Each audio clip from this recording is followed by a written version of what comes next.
Welcome. Hello. Yes. It's a beautiful party Monday. I better go and get in the Discord so Bucks and I can chat. He's very excited about the chat tonight. Very excited about the chat.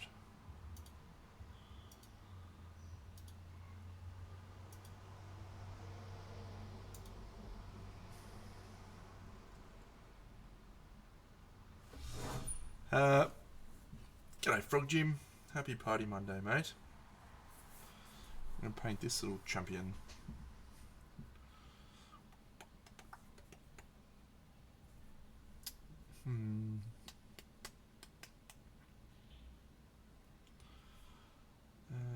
Do I stick with the same approach? Yeah, I think I probably do. Look, the tie is something I'm quite partial to, but I will be honest. My air conditioning broke the other day, and it's been a rough time. I can't express to you how challenging living in Brisbane is when there's no air conditioning. After party Monday. I like that. I like that a lot. Well said.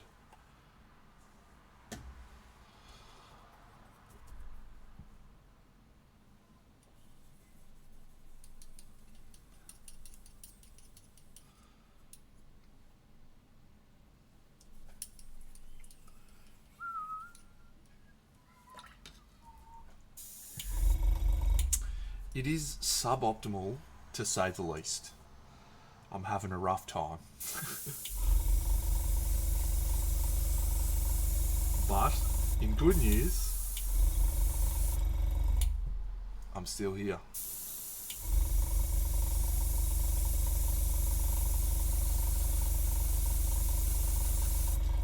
Still painting away.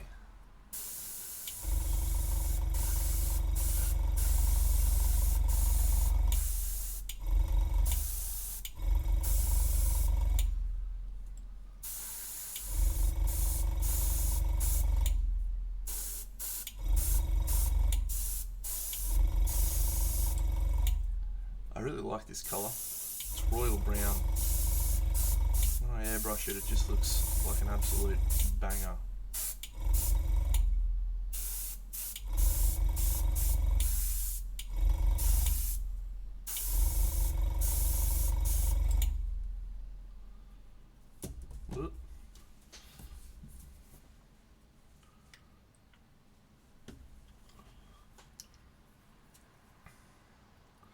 Hard to get it to do that on the brush, but through the airbrush it's really good, really good.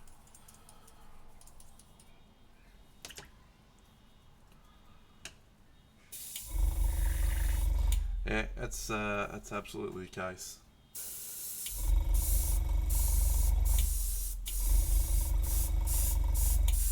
But just a friendly reminder, Brisbane.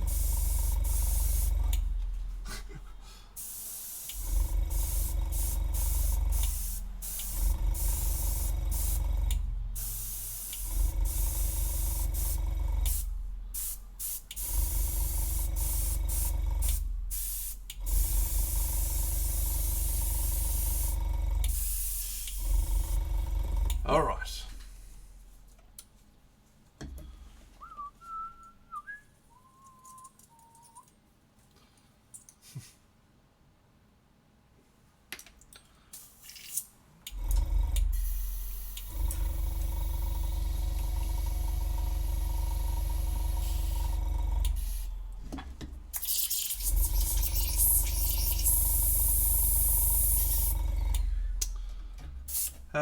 Yeah, so I'm making some really fantastic headway on this project, and I actually really like how it's looking so far. So,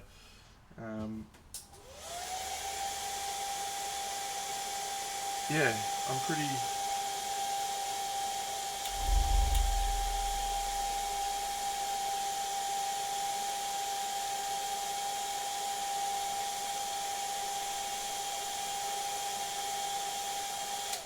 I'm pretty chuffed. I'm pretty chuffed at how we're looking. Let's go with this colour, which is becoming very quickly one of my favourite colours. medium flesh from Nocturna. I'll be spewing when that runs out. And then let's go orange brown. Do I have a... You can go away. Orange brown. Is that dark enough? Probably not.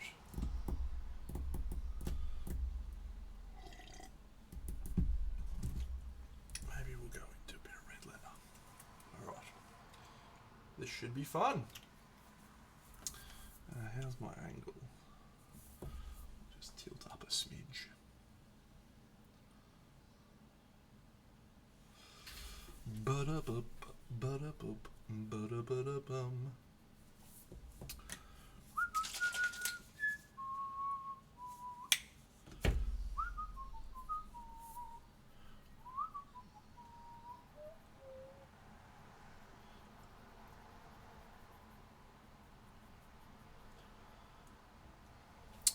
Yeah, we'll show off the project in a little bit, but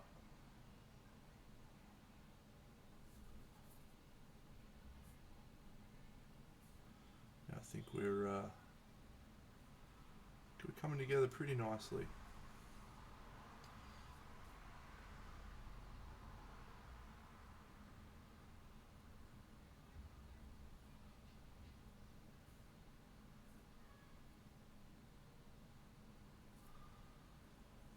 G'day Timbo. Display Painters Guild meetup yesterday, I believe, mate. Did you attend?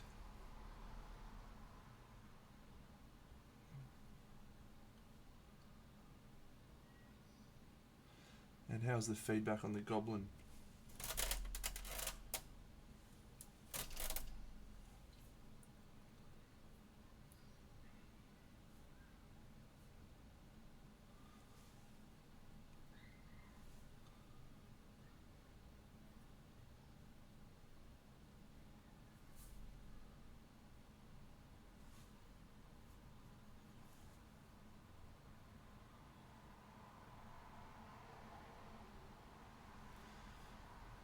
Good one, mate.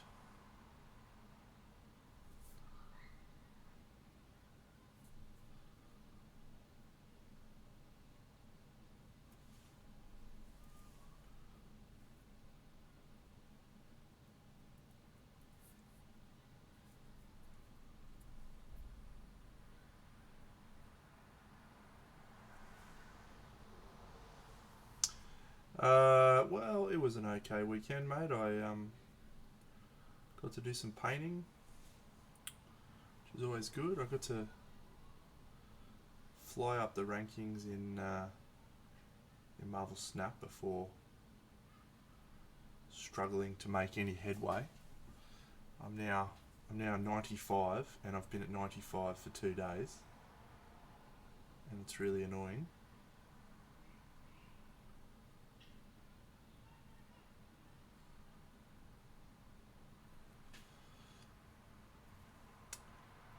Didn't get into any TV shows, any new ones on the weekend, and I did go up and play some board games with my niece, nephews, and brother-in-law and sister. So that was nice. We played a game of Wingspan, and we played a game of the Star Wars deck building game, which was fun.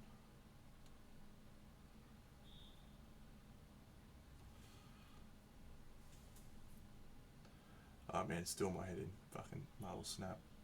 Doing my head in. I should be able to just find 5 fucking ranks, 5 levels, and I just can't. I'm just going.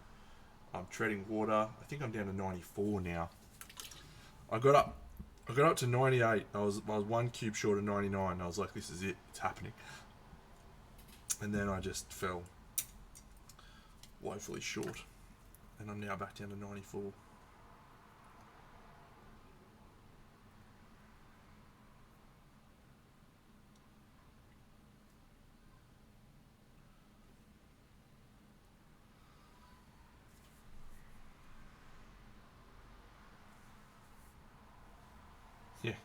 killing you.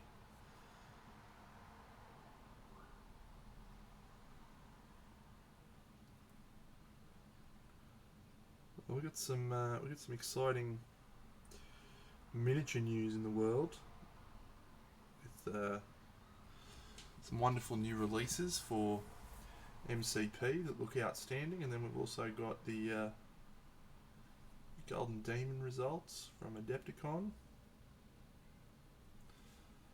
So it's all happening.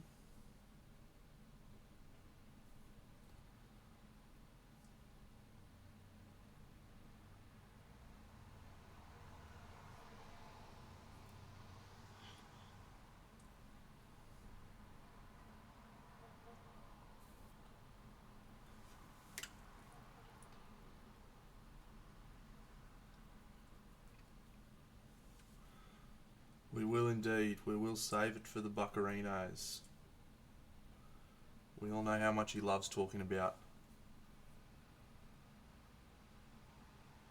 well, anything really.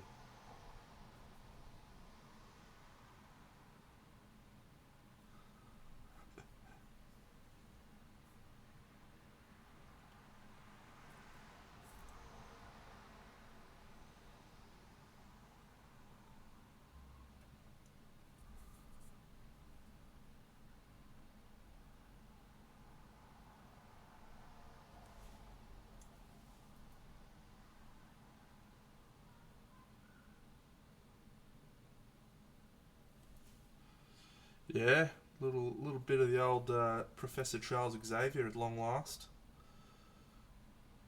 New leadership for the X-Men.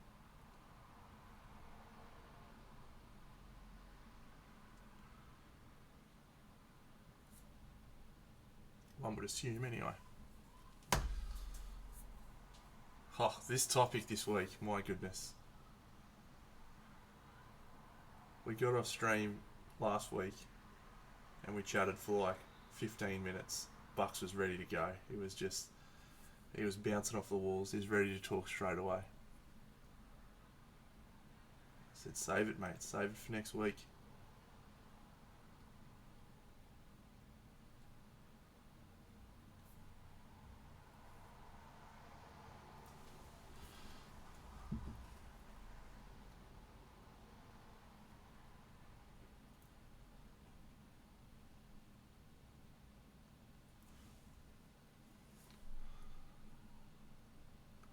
I'm ready to refute every point that he wants to make with indisputable logic and no emotion at all.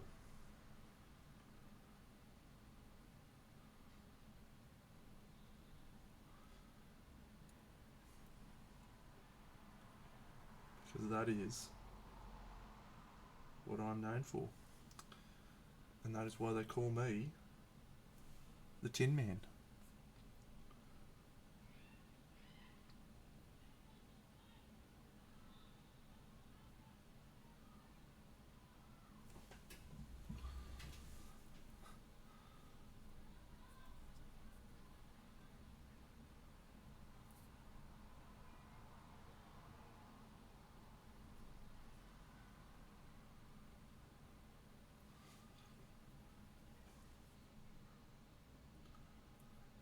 The Tin Man.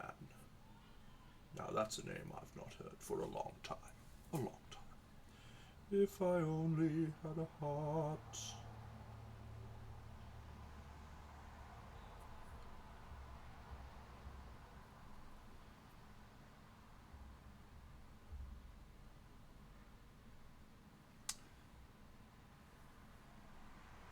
Yes.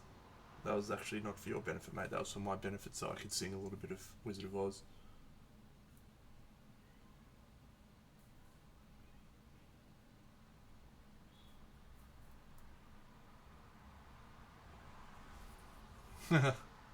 True that.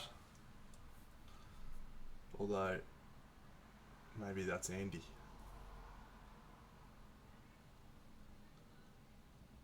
Yeah. So this is it, right? If we did our own Wizard of Oz story, Bunny's obviously Dorothy. I'm the Tin Man. Bucks is the Scarecrow. Benny is the Cowardly Lion. It's just perfect all round.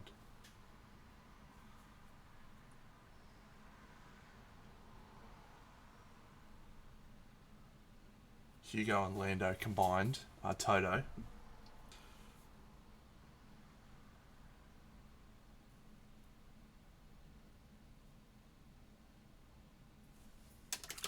Who plays the witch? Bucks' missus. Don't tell her I said that. Actually, she'd probably like that, to be fair.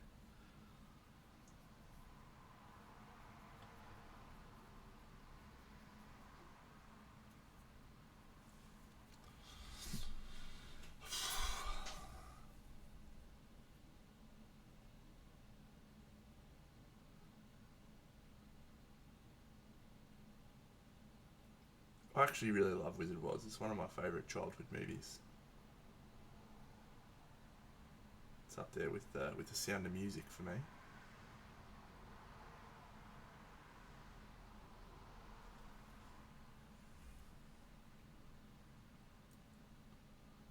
Number of times I watched it.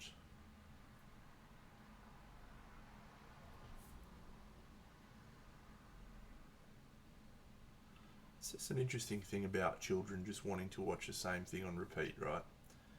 And I have carried that approach into my actual adult life where I just want to watch the same things on repeat. I wonder what that comes from.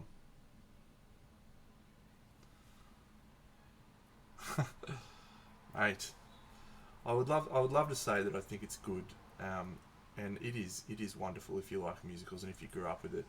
It's not a film I'd recommend you watch as an older person without having ever seen it before, because fuck me.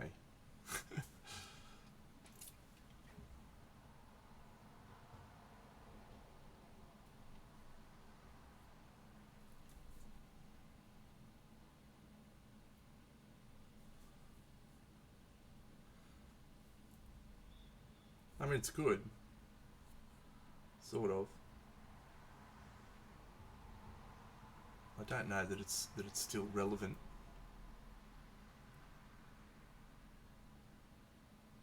Technically, it's a war movie, believe it or not. It's actually about World War Two, set in Austria.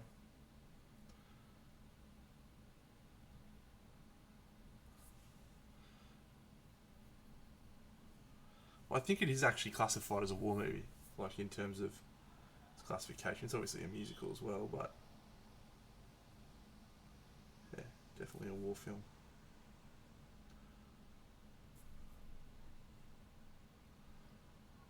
Oh, thanks, Rob9206. If you think this looks amazing, wait till I show you the rest of the diorama, which is just here. Wait for it. It'll probably be worth it. If I can grab it, it'll be worth it. It's coming. It's coming.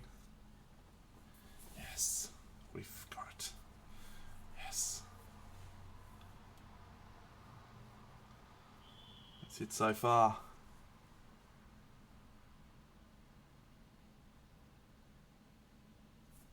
Just, yeah, look at that. Looks cool. We've got a fair bit of stuff to do, as I'm sure you can tell, friends, but coming together. Coming together. G'day, Jared.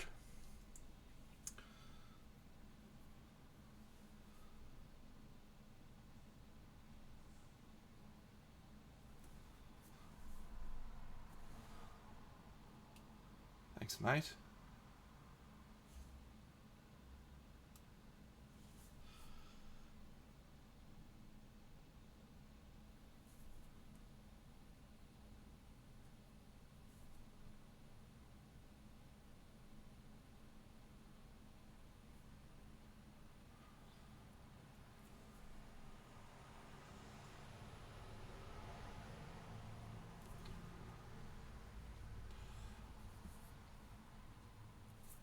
So I've been trying to branch away from my regular skin colours and just try. Oh, you did? Good, thanks, buddy. Yeah, I meant to follow up the email with a note saying I'd done that, and then I just forgot. So, good.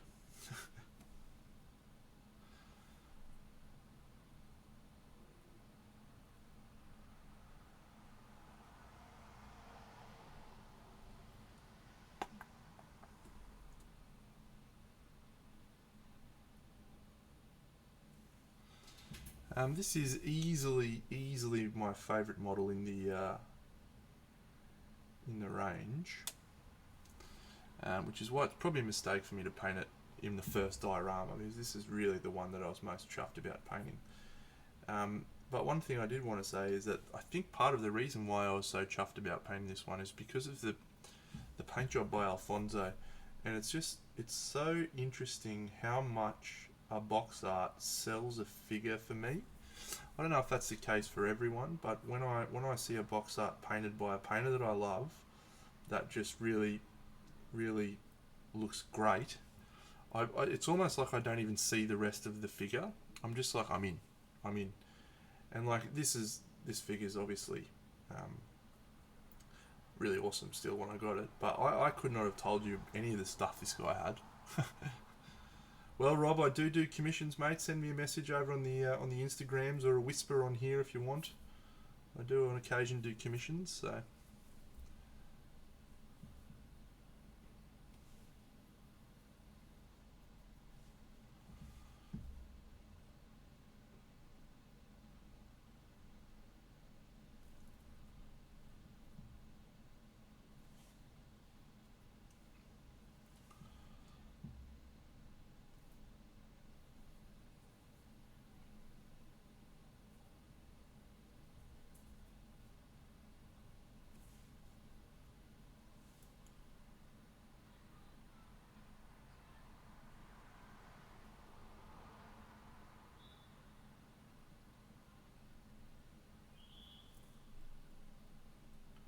Don't know why I'm doing this. He sits back up against the chair, but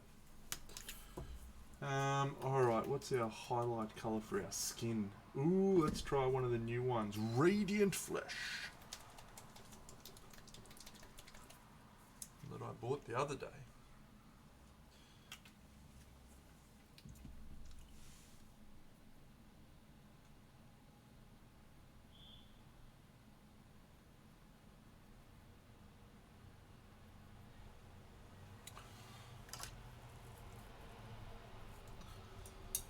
I somehow dropped a paint pot into my water. That is an impressive effort that I don't think I've ever done before.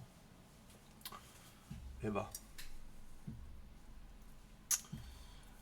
Yeah, well, I just tried to go a slightly different tone on the gold on him.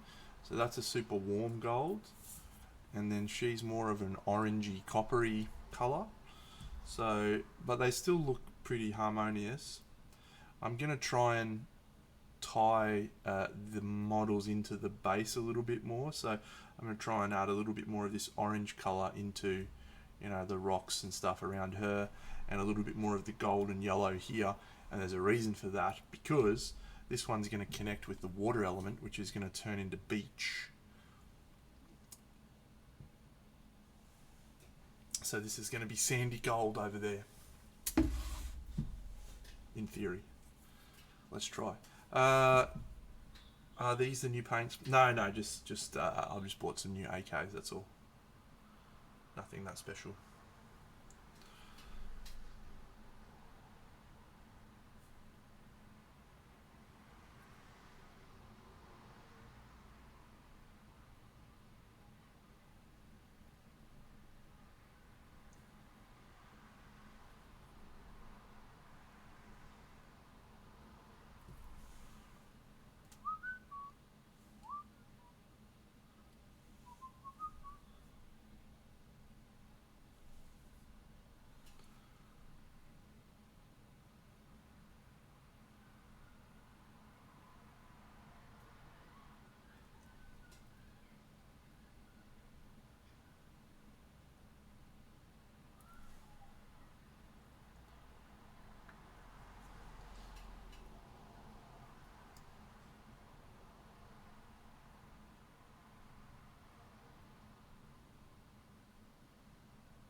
So who's up to date with Ted Lasso? Yeah, might be all that you get. Yeah, guess this might well be it. Dun, dun. Outstanding. What a show. Came along at the right time.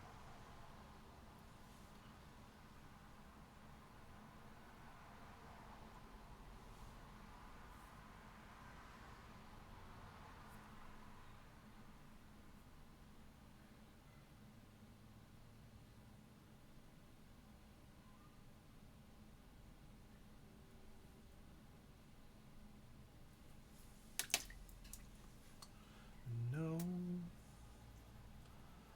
my hands won't be tied down. I will not lay down. I can find, see the truth. It's just so good. Like, I don't know. I don't know why I feel so passionately about it. Um, Other than when I watch the show, I want to be a more compassionate and kind human being and leader because of it. So I don't know if that's what it is or because it makes me feel like I want to be better. Don't know.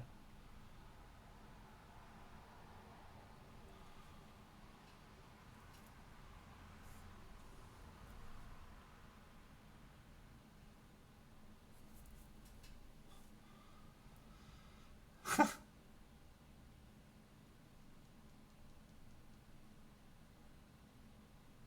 try.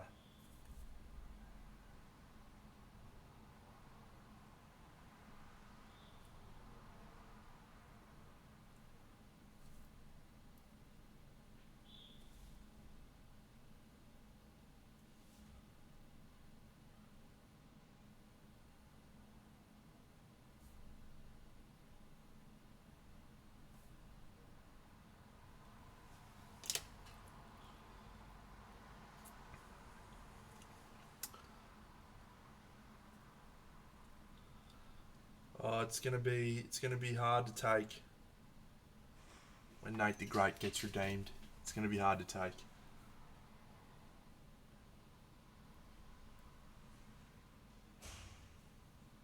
They've done such a good job at making him unlikable.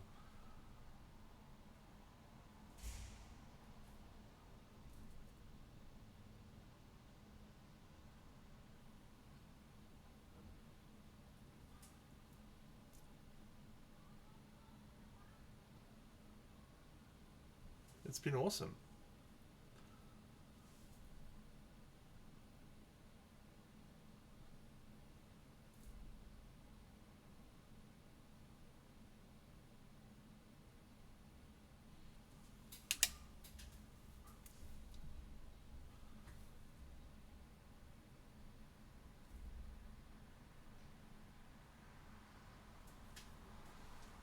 Yes, but shows that have good villains, compelling villains, can't get enough.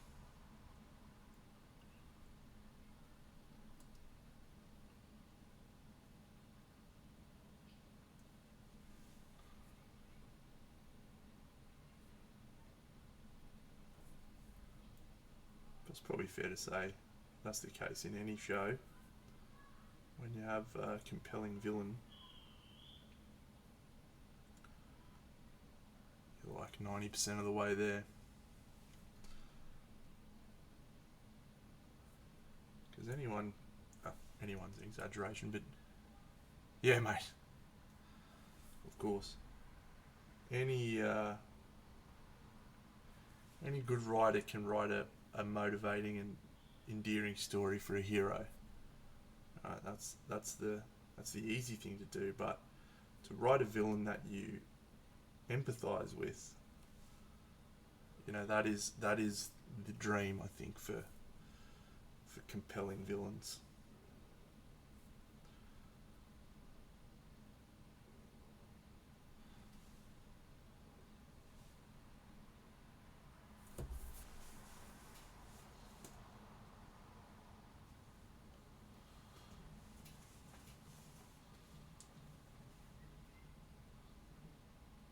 Don't know who's trying to call me on my work phone at fucking 7:15, but I'm not about that.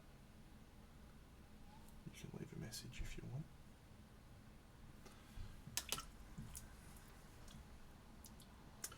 Alright, what colour are we going to do this great man's robes?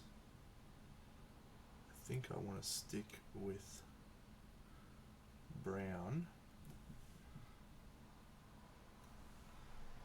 How dare you? How dare you? Ian McShane was the hero of that fucking show. How dare you?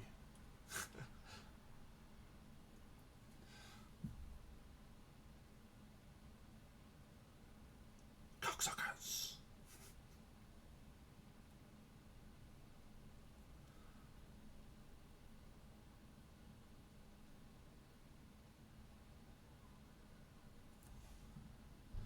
Deadwood's a really good show. Yeah. I read a review of Deadwood, which has really stuck with me for quite a long time, because one of the strengths of Deadwood is also one of its weaknesses in a way, because it's not really a cohesive story as such. You know, the story is the town, and you're following what happens to the town, and it doesn't have like a great end. Doesn't go out in a blaze of glory or anything like that. It just sort of continues and meanders, and you fall in love with the characters and so forth. But the real story is just the town, and it's a different sort of form of storytelling, which I really enjoyed. But I haven't rewatched it since I watched it the first time.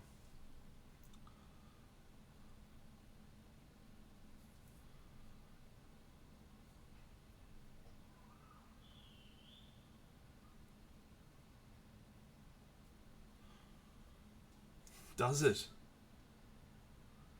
I didn't know that, but it's not surprising, I guess, if you've ever watched an episode.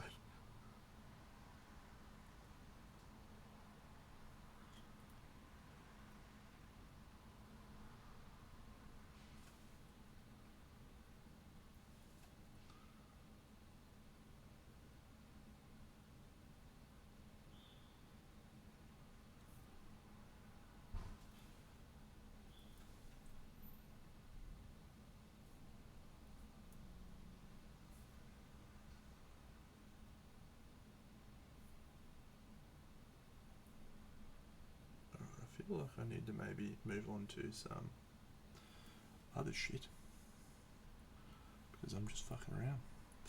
Yes, I've not watched any Succession, but Rocket's pretty excited about it.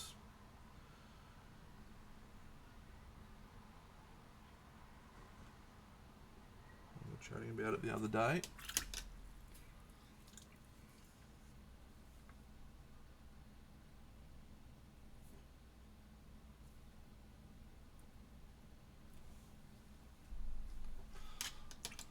I did, yeah. I did watch Severance, yeah. I thought it was fantastic.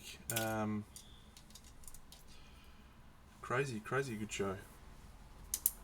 Just another one that sort of just came in out of nowhere, hey? I was watching it thinking, what the fuck is this show? Yeah, banger. Absolute banger.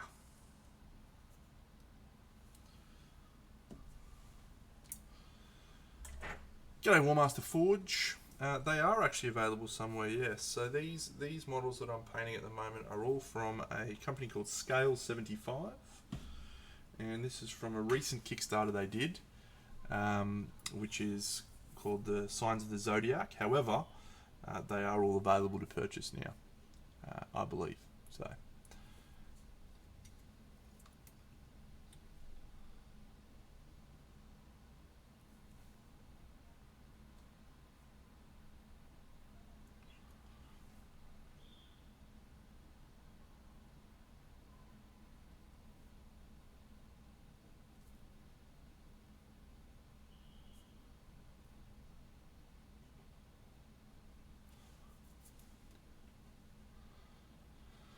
I haven't seen Last Kingdom. No, it's one of those ones that's it's sat in my Netflix list for quite a while, and hasn't made the cut yet.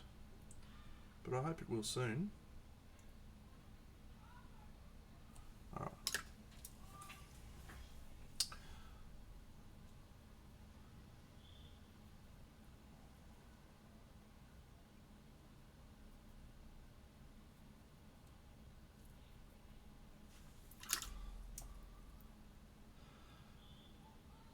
Yeah, it's actually a real problem now. I don't have enough time to watch all the shows I want to watch and paint all the models I want to paint. The Good Place, right? Wonderful show. If you've not watched that, it's well worth a watch. I just rewatched it recently, going back to my original point about just rewatching the same stuff that I love. One of the loveliest sentiments that happens in the show pretty late. I won't spoil for those who haven't watched it. Is just that all heaven really is having enough time with the people we love. I would like to challenge that mentality and say that that heaven is having enough time to watch all the TV shows. You know what I'm saying? You know what I'm saying. I do also miss that show.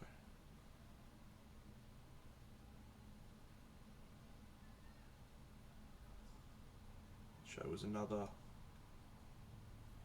wondrous kick of happiness and joy.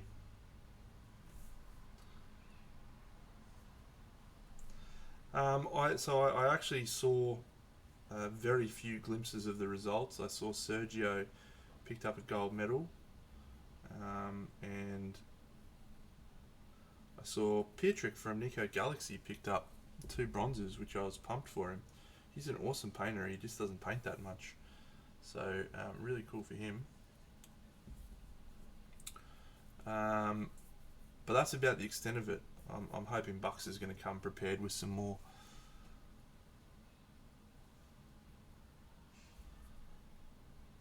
facts for me.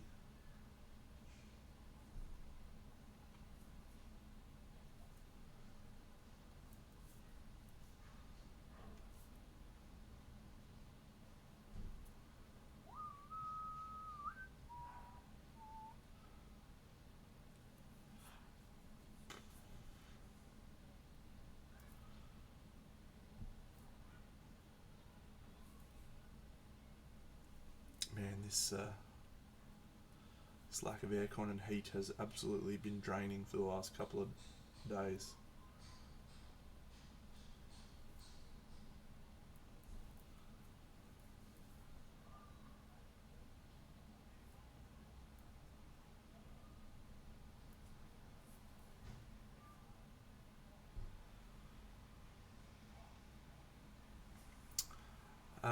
Yeah, cool. Was it? I don't actually know who won the Slay Swords. Got a link for me so I can have some preparation time.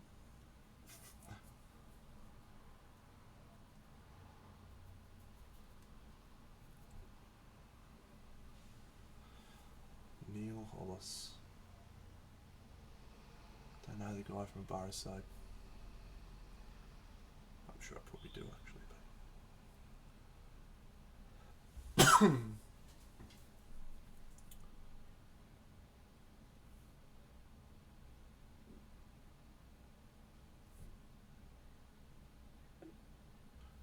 But I hear a sound. How you going, mate? Oh, here he is. Andrew Buckley. Welcome, buddy. G'day, man. G'day, mate.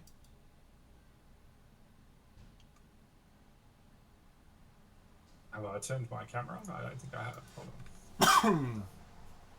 G'day, Cujo. I am interested to hear Bucks's thoughts. You're interested to hear my thoughts. Are you interested to hear my thoughts on Golden Demon? Is that what you're talking about? Well, we were just talking about Golden Demon, yes, but we do have another very important topic. We'll leave the very important topic for the back half of the stream, eh? All right, Let's mate. warm up a little bit. Warm first. up on Golden Demon, eh? Yeah. So talk me through your thoughts, mate. Well, I didn't actually get all that involved in Golden Demon. The extent of my knowledge is that Pietrick from Nico Galaxy won 2 bronzes, Sergio won 2 golds, Yep. and I now know that this particular chap won the Slayer Sword. So what goss have you got for us, Bucks? Fill us in. I don't have a lot. I have been trying to stay tethered to it, but it doesn't. It's not as big as last year. It feels like. Now I could be very wrong, but I think this time last year the world was a bit of a buzz. Maybe it's because it was the first one back. Yeah. But yeah. I don't know the results outside of what you just said as well. And not many people have put like a recap up yet, so we're kind of dead in the water. All right. Well, what do you think of the Slayer Sword? So Oh, I mate can already. messaged me and sort of said, hear it in like, your voice. pardon? I can hear it in your voice. Yeah, well, I don't have a problem at all with what in the sword. I still and firmly believe when you're painting for a competition, paint to the event that you're entering. Yeah. And I think that again for Golden Demon, Adepticon, it's the same result. What won the Slayer Sword was probably what was an amalgamation of something really, really well painted, really on brand, and really what the judges were looking for. There's got to be an element of that, right? Like, there's got to be an element of Games Workshop, their agenda being, this is the product, this is the style that we want to promote, this is us, this is who we are. There's actually got to be that, I think. Like, that's a... Like, you need to keep it, like it needs to stay. Maybe it's a controversial statement. I don't think it is, but you know, like Crimson Brush, we have, you know, a probably more European bent than anything else. We don't really gravitate towards the Games Workshop style at that event, whereas Arc Open, for example, probably did gravitate a little bit more towards that. And I guess my point is that both of those things are okay, if you maintain that consistently. Yeah. And that's hard, right? It's a subjective So thing. I think trying to win the Slayer Sword, if we're talking about the Slayer Sword, with a evening timber, I believe trying to win a Slayer Sword with like a scratch build is probably the hardest route to take. Yep. Because, I mean, I don't even think I need to elaborate that. Yep. Because Games Workshop wants to sell their toys. Correct. I mean, the painting competition is run by a company that has an agenda to sell their toy soldiers, just like every other company who makes toy soldiers. And let me be very, very clear about this, because I've gotten into arguments with people over this. Yeah. That is a fair and totally acceptable approach to take, and to be putting that out there, right? There is nothing wrong with saying, this is our company, we exist to make money, and this is our painting competition as well. And thus, this event that we are running, we will be determining things that will help us continue as a business and make more money. And that's the thing that I think people forget.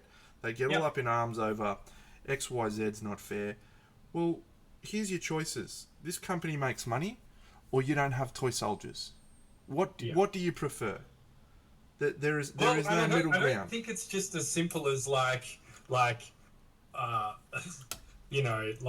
there's one option or the other. It's like the Golden Demon isn't like just designed to make Games Workshop money. No, you know, no. it's actually at its epicenter. It remains a celebration of Warhammer, a celebration of painting, and a celebration of painting and Warhammer when it comes together, right? So, if it was about selling toy soldiers, right, they wouldn't give Slayer Sword to a $50 box set last year or to a $70 box set this year. Agreed. Right? Agreed. They're both old models. Like, that Zachariah model that won it has actually been around for ages. So it's been at least 4 or 5 years, So like I don't think it's as simple as like that. And I think you're right. I think people get very confused with what Golden Demon represents. And sometimes I wonder if it's because the prestige of the event weighs people down at times. Because people, like, I'm trying to figure out why people take it really personally. Because that's another, like, angle, right? Like, people take this, like, Golden Demon quite personally. You have to be making statements like, some of the ones we've heard over the years. Yeah. Yeah, people love to hate GW. I mean, that's very true.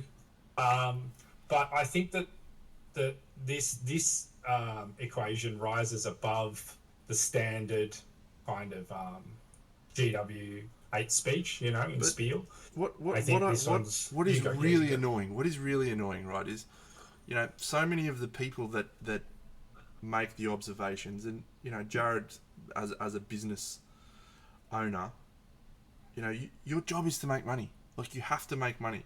And if Games Workshop's every move is not designed to make money, are they doing their company and their shareholders are they meeting their contractual obligation to do that?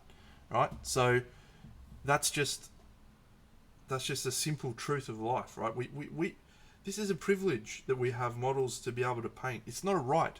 We don't get to decide. If you want to fucking have models to paint and Games Workshop's ones aren't for you, great. Go find some other ones that are. You just don't need to drag everything down along the way. Yeah, I think that's an overarching statement that can be applied to playing the games, painting the models, reading the books. Like, a lot of people are really challenged to, like, when their love for something, like, we use Games Workshop here, but their love for Games Workshop has run out or is at a depleted state. It's like the toxic relationship, right? They're not willing to let it go. So they're not willing to move on positively. So there's just this, like, a cycle of shit. So in my job, we do a thing called change management, and there's a life cycle of people when changes come around, right? And one of the paths that people can follow on this change management journey is they can reach a point where they are resentful of the changes, right? Mm-hmm. And that's a normal stage. However, some people get past that and move forward and have excitement and enthusiasm. Other people stay there and stay resentful and stay negative towards the change. Those are the people in my job that we get rid of. Yeah. Unfortunately, in a hobby, you can't get rid of those people. Mittens is here. Hey, Mittens. Also in competitive scene, even with just painting, people will get salty. Yeah, I mean, people put a lot of time in. I've seen some posts around about people putting hundreds, 800 hours into their piece, 200, 400. I'm pretty, I guess, brutal on this sort of stuff, because, like, if you put 800 hours or 400 or 600 or 200 or whatever into it, I find that to be irrelevant. Yep. Totally and utterly irrelevant. Yep. It is.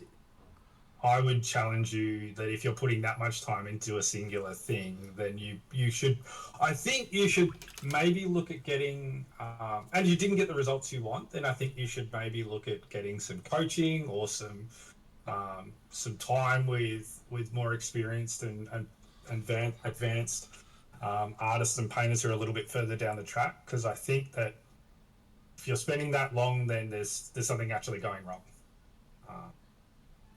And then I think where the tangent goes from there, or that was a tangent, but to bring that back, whenever you sink that amount of time in and don't feel rewarded for it, then you feel hurt usually, right?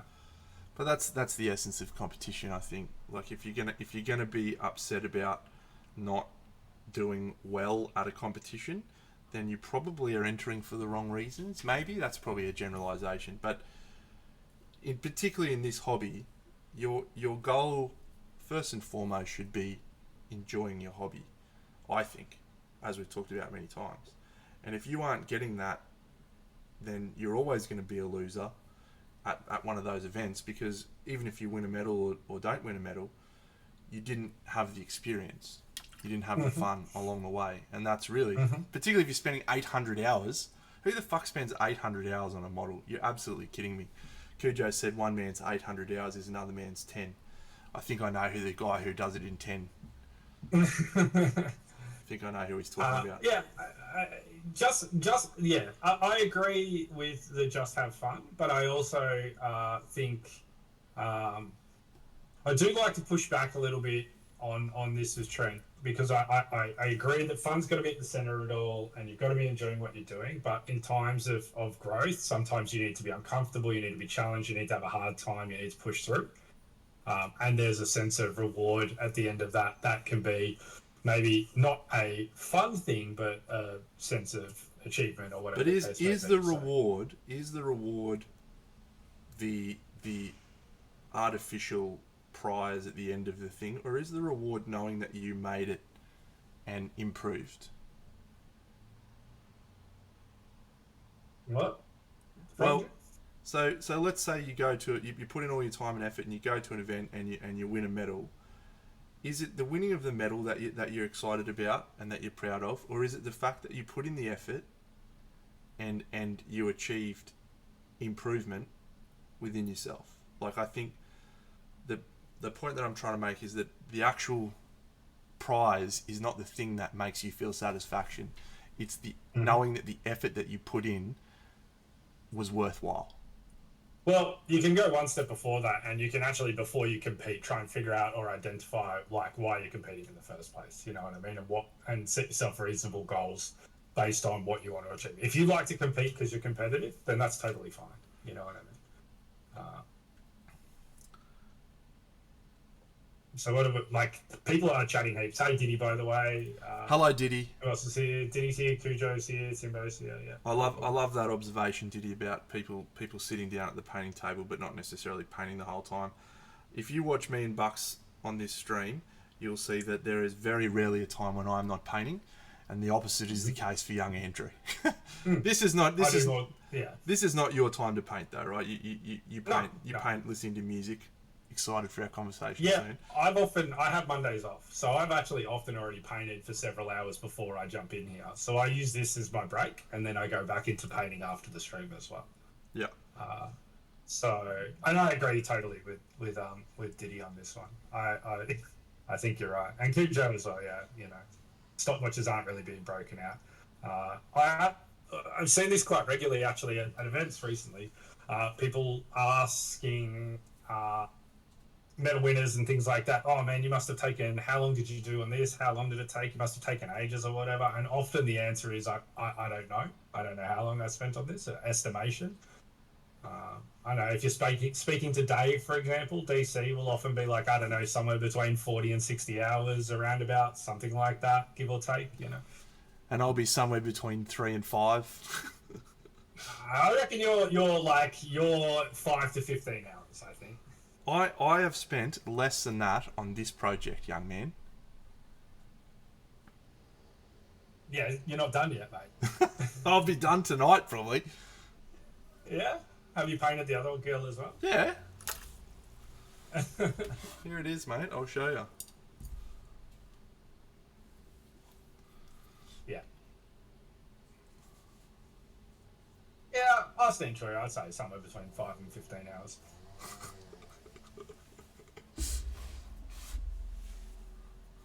You're a dickhead. Do you think that that Golden Demon winning entry is a worthy recipient of a Golden Demon? Yes. Cool. Yeah. And I can see why it won Slayer Sword too. Would I have chosen it to win Slayer Sword? I don't know. I don't know that I would or that I wouldn't. When you're in that environment and there's so much that comes into play. I mean, you know this as well, right? I'll use Crimson Brush as an example. On day one, right, for you, if I was speaking for you, I would say that you weren't a judge, but if you were going to pick anything that was going to win Best in Show on day one, you were probably looking towards Liam's Tiger. Yeah? Yep, I was, yes. On day two, something was brought in that swayed those opinions. Correct? Yes, yes. This is the nature of it. You know, it's the eye of the beholder sort of thing. Like, anything can happen to start changing people's opinions, you know. I find that to be a terrible analogy because you're talking about models that were not entered being compared to models that were entered. That's not a fair analogy. If you point, yeah, but you get what I mean. Like, it's all I'm saying is things can change your opinion. You know. Yeah, absolutely. You can be set in stone, and then your opinion gets changed, like for whatever reason. Maybe it wasn't the best analogy. It probably wasn't. I could have used more accurate analogies to the event. I just wanted to keep it loose because I didn't want to put anyone's stuff really on blast or on show or whatever the case may be. Now, but I would say that people, judges are susceptible to the same sort of things that everyone is. I think they're getting swept up with the hype of the event. You know what I mean? Is it interesting that a Dark Angel has won? I mean, is anyone talking about that it's a Dark Angel that won while there's heaps of hype and fixation on Dark Angels right now due to what's going on in the Arcs of Omen storylines and things like that? You know, who knows? Maybe that plays into it. I will say that is a well-painted model that does not in any way, shape or form to me look like a Golden Demon winner. I felt the same about last year's Skink. Yeah. I like the model. I acknowledge the technical skill and acknowledge the fact that there is no way in a million years I could achieve that. But so what inspires me subjectively... that the person that painted the Skink has joined the heavy metal team this year. Yeah. So, I mean, there's all sorts of things at play that are, yeah. That's an interesting observation, isn't it? Really? Yeah. I'm gonna go try and get a good image of it. Okay, I'll give you an example. Like, I don't think, so we use Arc. I don't think that my Commissar should have beaten Dames. All right. But it did. And I don't know why it did. Well, but it did. You know. Again, you're using a poor example here because you're talking about your own work versus someone that you admire. Of course, you're never going to pick your own work. Yeah, but I don't think it's that. Like, I think that's not true because I think I'm more than capable and have been around in this for long enough to be able to look at something and say one thing is better than the other. Thanks, Kalen. 8 months, you're a champion. Right? Maybe. My only point on this one is that's just not what I would have picked for the Golden Demon Slayer Sword. What would you have picked? Well, I would have picked something that makes people go, wow. And the two most wow things that were there are both scratch builds or scratch sculpts. So what's wrong with picking that when it's the thing that makes people go, wow, I want to paint like that? Because it's the thing that no one can get. Correct. And I get that, but why is that not what we should be inspiring people towards? Something that's not inspiring people though. That's stopping people. That's exclusivity. Like, not everyone. No. Well, like, no. I don't agree. That's exclusivity. I don't agree. I think it is. You don't agree that having access to a private sculptor that very few people have access to, sculpting something very specific for an event, is exclusive. anyone can buy that sculptor and get him to sculpt a model. Not anyone, because about a, a, a 1% of people who do this hobby know who that person is. Fair. All right. Let me agree to your point there, in principle, that Yeah. having a scratch build is not a the right selection for a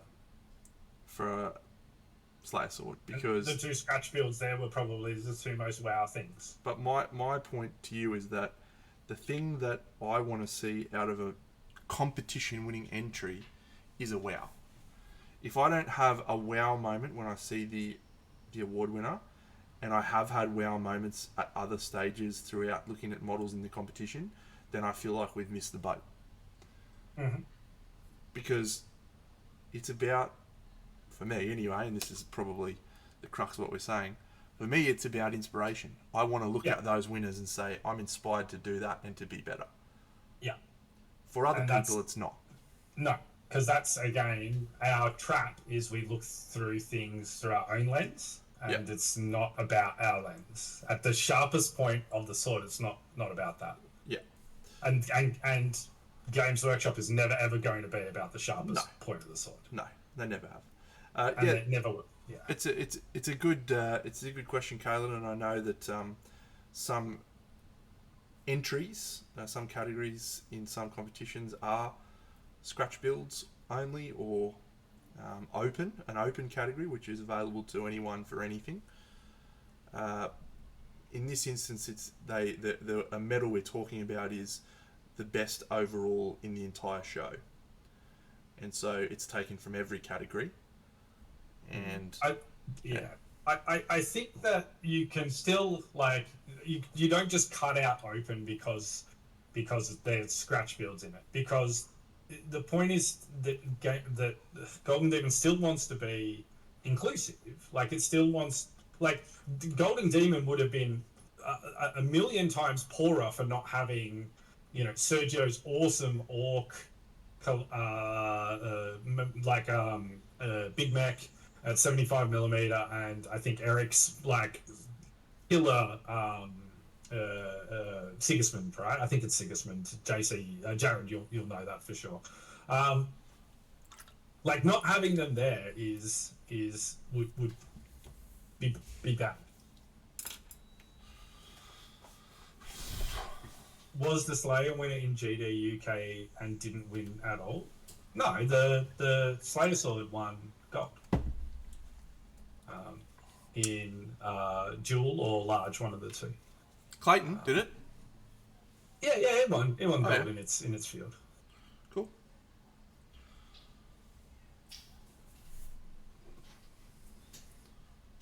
Oh, really? There you go. That it didn't win.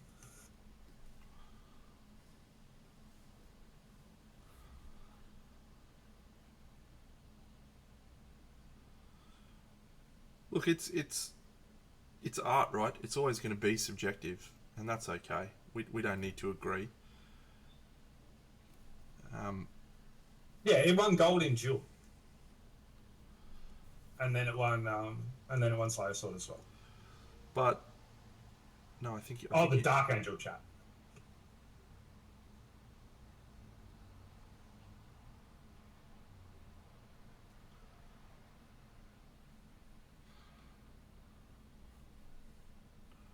So he entered it in the UK and didn't win anything due to its base size.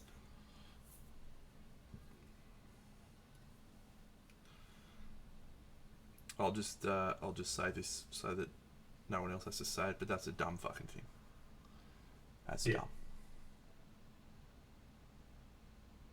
Oh, was this the Dark Angel that was on the huge base with the skulls and the steps, and then he's put it onto a new base to get it appropriate for the event? Yeah, okay.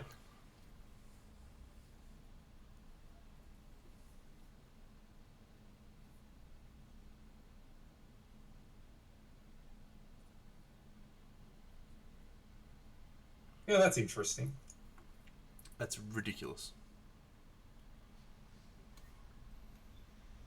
That, like, if it didn't meet the criteria, it got DQ'd. No, this is ridiculous that something that can be a Golden Demon winner, one thing isn't eligible at another. I think that's dumb. Mm. But I don't think that's necessarily a flaw with the judging. I think that's more of a flaw with the system. Yeah, probably more of a flaw with the criteria, right? Yeah. Yeah, I see.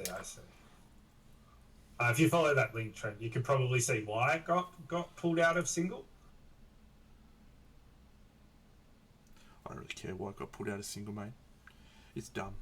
It's dumb, and I hate it. Anyway, Golden Demon is always a It's controversial, and it creates conversations, and that's one of the reasons we like it. Yeah. Kaylin's just laughing because she knows when I'm done with a conversation. She just knows. Yeah. Yeah. She's used to it. But normally it's her trying to talk to me, and then I'm like, I'm done. I'm out. Tin Man, yeah.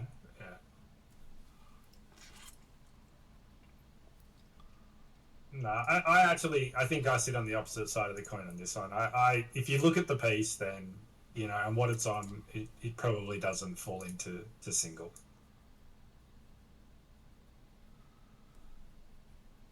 I scoop. And then props to the guy for like taking that and then changing it up and getting a result. Well, I very much like that story. I think that's a good story to share. Don't give up. Keep trying. Yes. If you believe in something, have a crack. That's a good story. My whole point on this whole topic is that I want to be wowed by things that win. Yeah. And if something... There's one more element that we're not factoring too. What's that? It is that we're looking from the other side of the world. True. Yep. We're not in the hand right now. And in the hand is everything at a competition. That is an in the hand competition. It is indeed. So.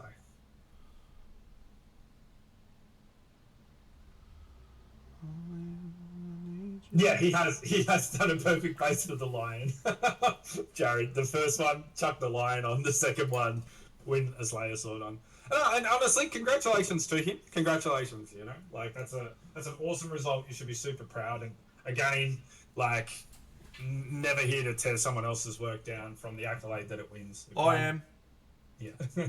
But not. I'm not. Not in that way. I'm not here to tear someone down. I'm always trying to objectively communicate about things that I dislike or don't understand, so that we can have a better understanding in future. Let's talk about. We need to talk about this topic, Andy. Come on now, because I think I'm going to go on a rampage. I'm going to be a Sterling Archer here, and I'm going to rampage. I mean, you can rampage all you want, but you're talking about, like, if you're talking about the influence of music on artists and creating. All right. So here is the premise, right? You're just going to be wrong. Here is the premise. Andy and I are different people, and that's one of the wonderful things about life, is you'll meet lots of different people. My contention is that music, which is a audio stimulus, cannot inspire a visual stimulus. It simply cannot. How can you... Okay. How can I'm you... going to destroy this argument in one fell swoop. One singular, start to finish, you're going to find this really hard to come back from. All right, I love it. Okay. So, what does music stimulate? What does it stimulate for you? Well, music stimulates emotion. Yeah. Mm-hmm. Yeah. What does emotion stimulate? The brain. Creativity. Right. That's not necessarily accurate. No, that is accurate. No. It's absolute. It's proven. Emotion does not emotion, music that stimulates emotion, yeah, Does or not anything that does stimulates not emotional responses can then be directly linked to stimulating creativity. no, that That's why cannot by possibly be beat true. and tempo alone. No, cannot be. Now, look, I am well aware of the fact that this argument is probably going to be one that people disagree with me on, and I'm okay with that. I'm also aware, as Kaylin is quite amusedly finding in the chat, struggle with Yeah. with Up the irons, indeed, indeed. Look at emotion. all these people coming out of the woodwork right now to let you know how wrong you are. You are getting towelled in the chat, mate. Here is You may as well hang it up now. You Oh are no, standing in the ring with Tyson Fury, my friend, and you are not ready. we are not hanging this up at all.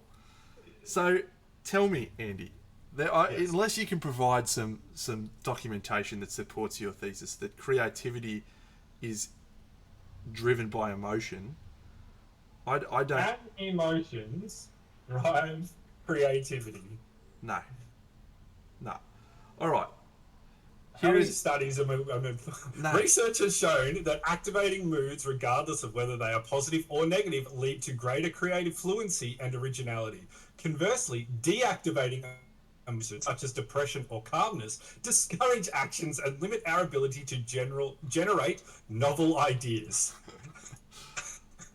So That's the opening salvo, my friend. how does deep dive? how does an audio stimulus evoke an emotion that you can transfer to your model? Okay. It doesn't transfer to your model. Well, You're that's my thinking of point. your logical brain is trying to apply a process of thought from A to B to C. Yeah. Because that's That's what not this the is case. about. No. I could say that I could wake up and feel like shit. Yeah. And I don't feel very good and I don't feel like doing anything. And then knowing that music stimulates me in a way that makes me feel better. Yeah, immediately makes me to can change my approach towards the day, and on that basic level alone stimulate me to start painting.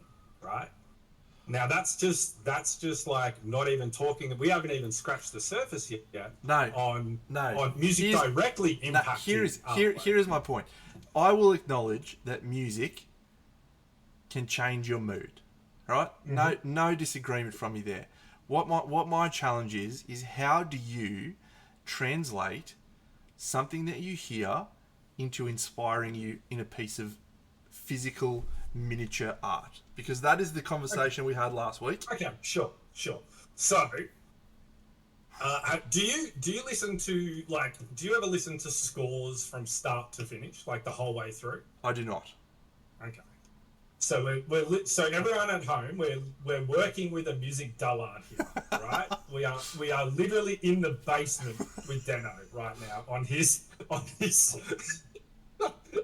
No, I'm joking. Yeah, I'm just attacking the person now. Yes, ad hominem. Yeah. So, when so if you don't it's going to be hard to have this discussion because I think a key one is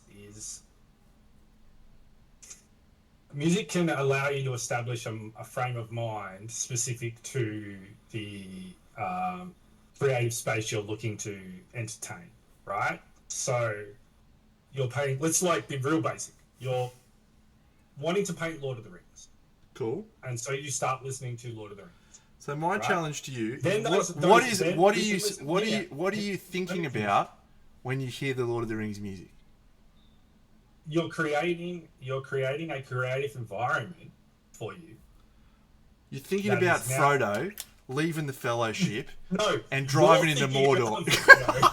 You keep thinking about active brain thoughts and not emotions, right? You keep thinking this is a classic example of how your brain works and how my brain works. Yep. And that's all this is, So we need an adjudicator. We may do. We should bring in Benny, but unfortunately Benny won't adjudicate. He'll just probably jump on my side. Yeah, he'll jump so quickly onto your side it won't even be funny. Look, my original assertion was that you cannot listen to music and go, this piece of music inspires me to paint this model in this particular way. Okay, but that's you've changed the goalpost. No, that's exactly what I said last week, and it's on film. You can go back and listen. You can go back and listen to where it's on film that we said how does music influence painting? Yes. Yeah. How can a piece of music inspire a physical object? How can I mean that's ludicrous, man. Like, come on. You have famous sculptors that like go to a famous composer, like put together work, yeah, and then be like so inspired by that work that they go and create, amazing pieces of art. Now, that has happened through tons of different art mediums. We should decide this in the ring. Well, it'll be a matter of speed and finding it would be a very short fight. Finding expertise versus if I get hit by Deno, it's probably over. Yeah, it would be a very short fight. Yeah.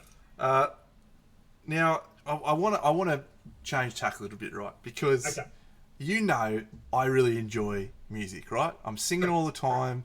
I have music on in the car to pump me up sometimes. Yeah. When I'm listening to music, it makes me feel good. That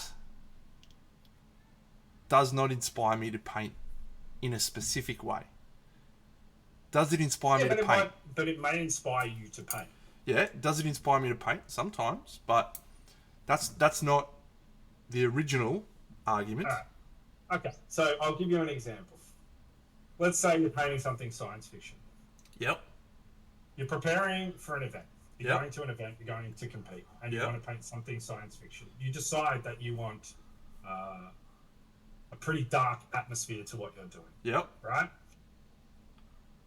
You think maybe you start to think about like what let's say we're going to Monty or Scale or World, where this sort of creativity is more awarded than something like GD. Yep. Okay. Pairing music that is inspired by the same emotions that you're trying to invoke through what you're creating is a perfect catalyst for you to do that. However, when you hear music that is set in that same environment, what it evokes is a visual thing.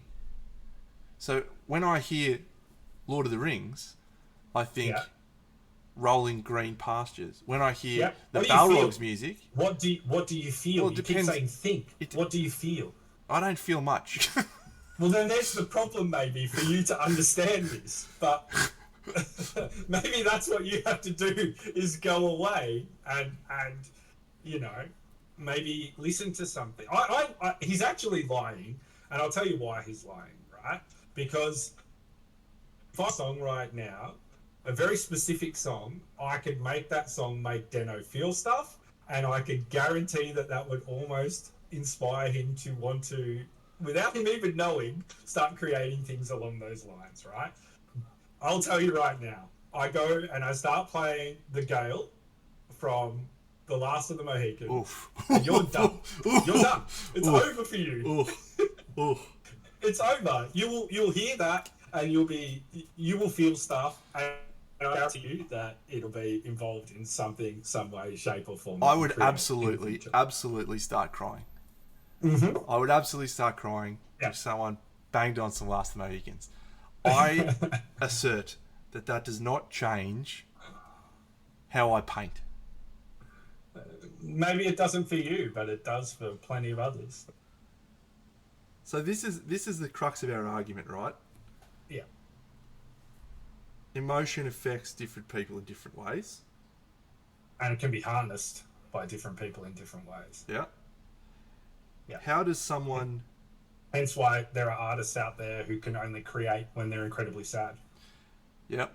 How does someone who is not as connected to music Mm-hmm. find that in their work? They might not. Asking for a friend. Asking for a friend. Asking for a friend who thinks this may be a way for that friend to unlock new parts of themselves. If I to create. only had a heart. Cocaine, yeah.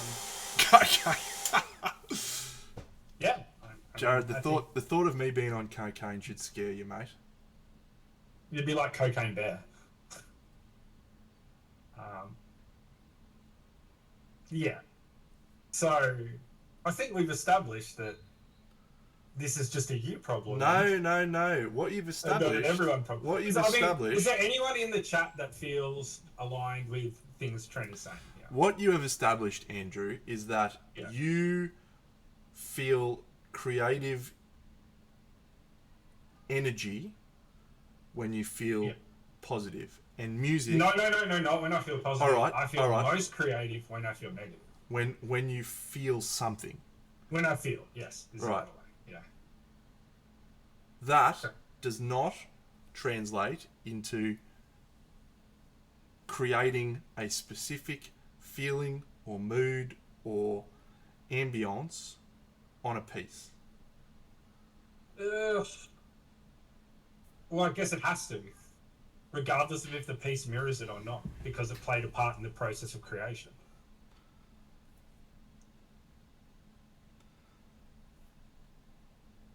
You immediately went to film scores when we talked about this last week, right?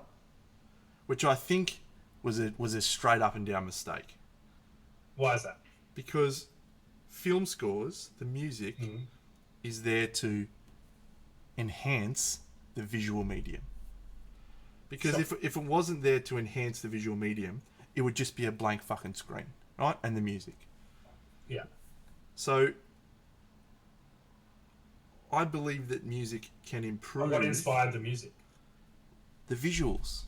Yeah, and you don't think So that I those think other I ways? think it can go the other way, but I don't Yeah. think it can go from music inspiring a piece of art like this. I can hear in my head like a melancholy song, right?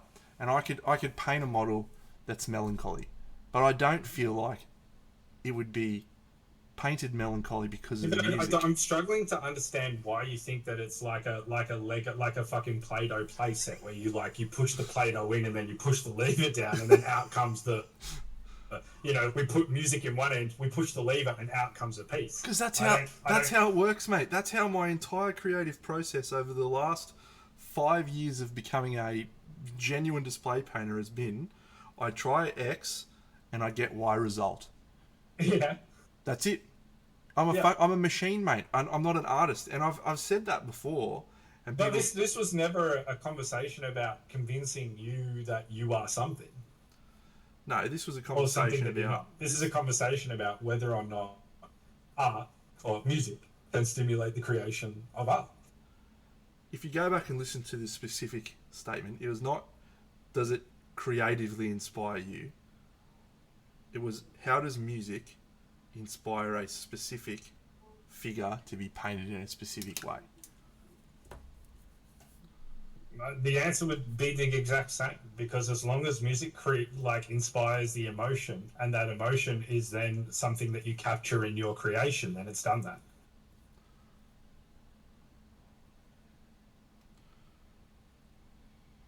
I am willing to concede defeat in the face of overwhelming people who do not support me. Yeah. However, I think I'm right.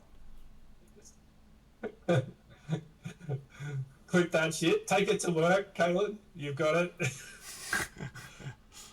Yeah, and I don't think the goal of this is to change it. This is not a change my mind. It's a discussion. probably an ongoing conversation, because there is my interpretation of this was also that we would discuss what kind of music can potentially inspire others. All right. What kind of music can potentially inspire others? Well, I mean, that's for us as a selected. Like people can start putting things that they are inspired by or listen to when they create into the chat, and we can have a whole conversation about it. It doesn't just have to be me or you.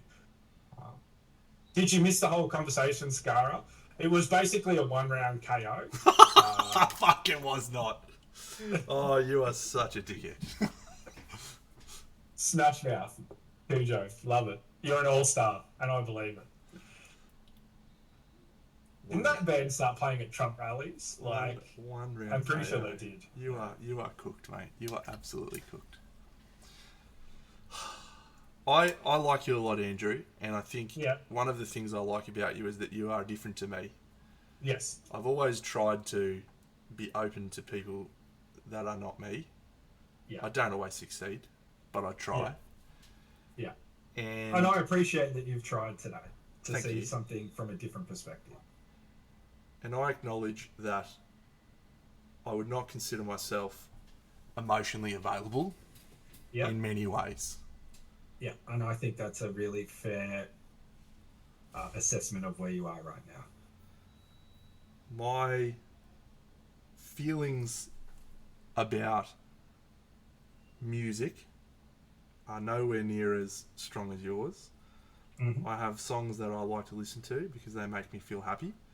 I have songs that I like to listen to when I'm sad. Yeah. But those are few and far between.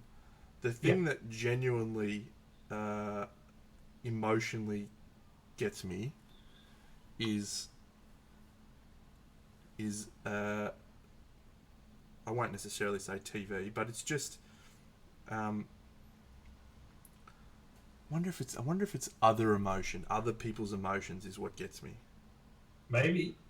Because I cried for about 10 minutes in Avengers Endgame. Yeah.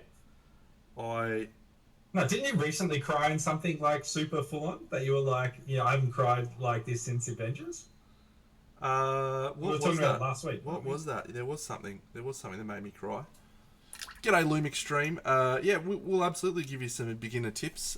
When we get through this little conversation, we'll come up with some good ones for you. Maybe load in, like if you've got an image of something you've painted, we can give you tips specific to how you paint, or we can sort you some general ones after we finish this conversation. Oh, was it? I rewatched The Good Place. Did I tell you? Was it that? No, it was. I think I brought something up, and you're like, "Man, that got me." But it might have been it might have been Last of the Mohicans, actually. When we were talking about that the other day. Yeah. But I could rattle off. Well, Kayla, let me give you a challenge though, because there is a book that I read once every couple of years. That every time I read that book, even though I know what's going to happen, there is a moment that I cry. And I the last time I read that book, I was sitting in the food court across the road from my house at the shopping centre, and I was just sitting there having a nice normal time, and I was reading my book, and I was like, I've read this book 10 times. I know this scene's coming up.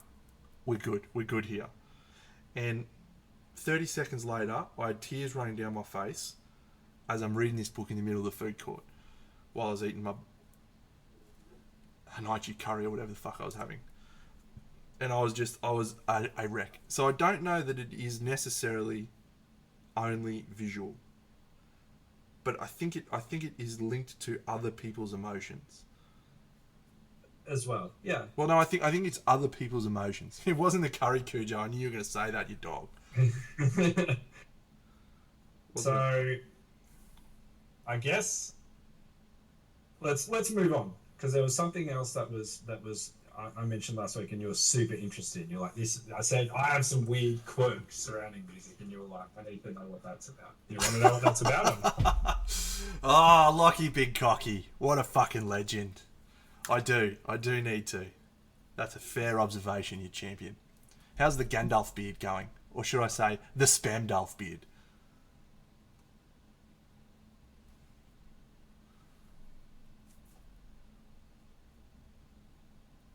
Alright, Bucks, hit me. Alright, so probably a not so weird is that when I find a part of a song, and this is why I use scores, for example, because I believe for me, instruments draw more emotion out of me now than lyrical um, stuff. Not by much, but um, they definitely, as I've grown older, have had much more impact on me.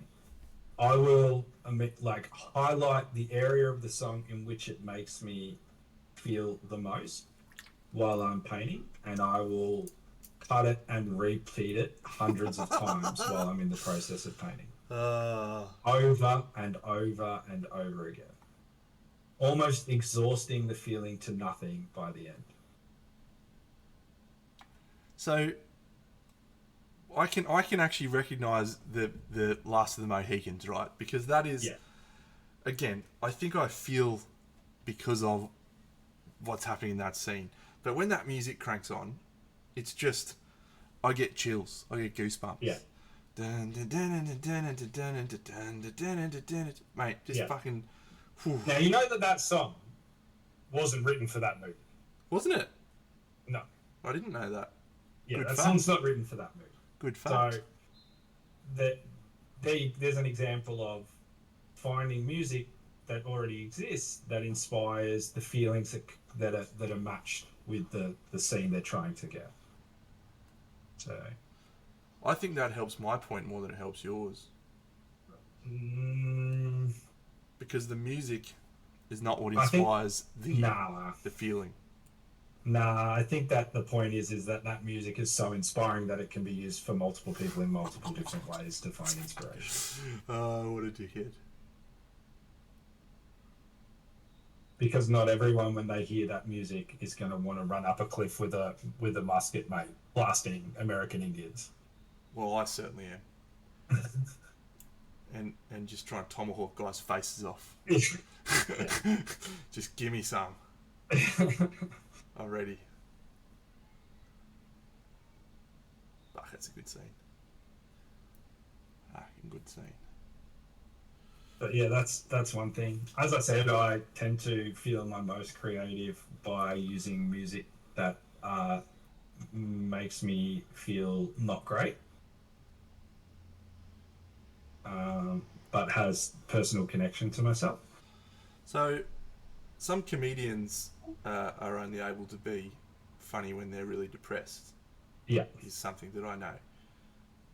But I would really struggle to paint if I was in a bad headspace, I think. yeah. So, I don't necessarily think that it's about being in a bad headspace because having negative or sad emotions don't necessarily lead to a negative headspace. You know,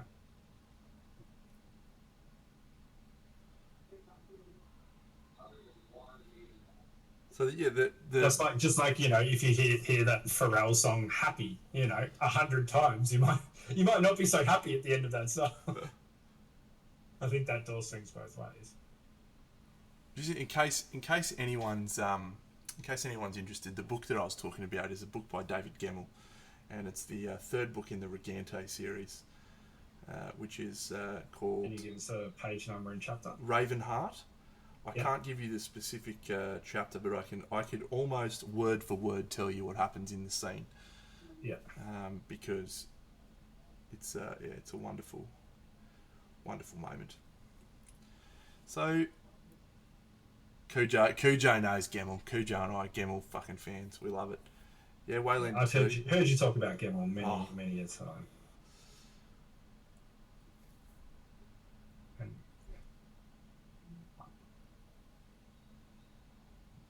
I will cry at the drop of a hat when I'm watching a TV show that makes me feel something.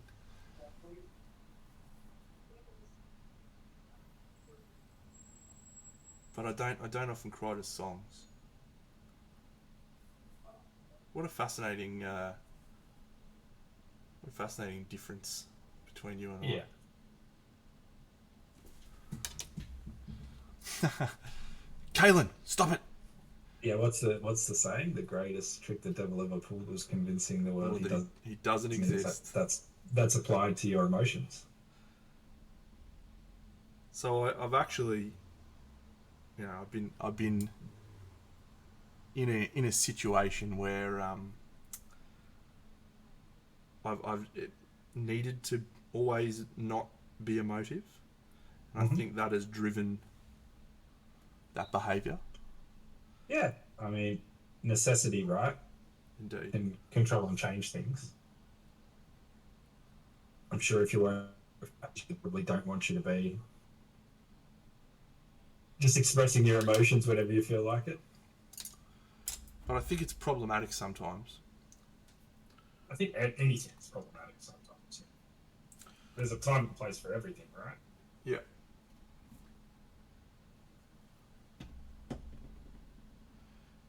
So here's one that's gonna like spin this a little bit.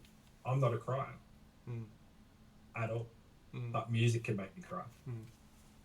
But I don't cry in tragedy in real life, or you know, the most I've cried in real life is at my wedding, when I saw my daughter and then my wife, appear at the end of uh, the aisle, or when they arrived at my end, because I had to do the whole face away thing. But that's triumphant over deaths in the family and all sorts of stuff. So, and I think that was not specifically a crying because of them in a physical sense, but it's more just getting to that point that you kind of hit a point in your life that you didn't think you maybe ever were going to get to, or whatever the case may be. I did not cry at my wedding. And maybe that should have been an indicator. I knew you were going to make that joke. I knew it. I could have wrote that joke out, mailed it to you, and you would have been like, "Oh, nice." Yeah, go on. Timestamped it. Yeah. Oh, classic. Classic. Um,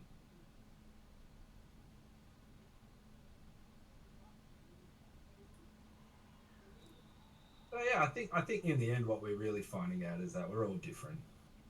Different things motivate us. Different things inspire us, uninspire us, and uh,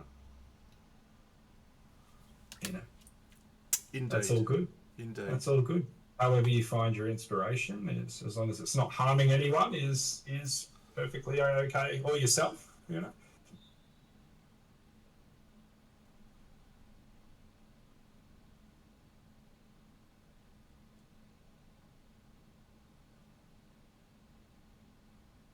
Yeah, Little Mermaid sad.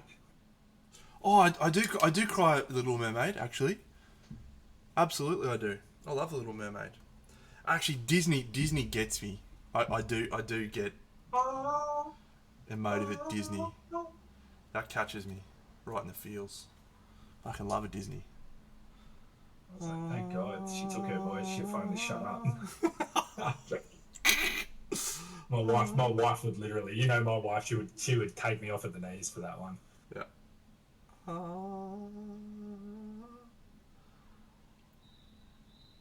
What is your favourite Disney movie, Bucks? Do you have a favourite Disney movie? Um, that's a really good question.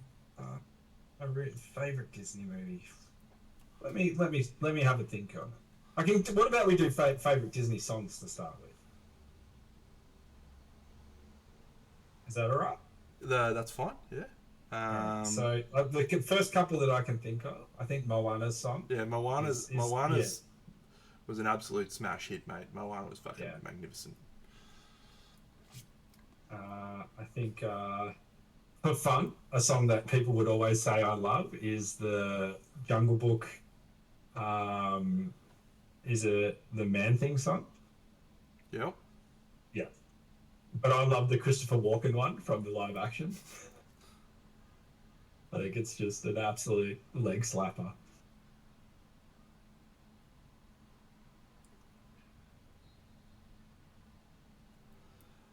I'm Be a Man from Milan. Mulan. Yeah. Be It's a a very good song. man, you must be swift as a coursing river, Yeah, with it's a all good the song. force of a great typhoon.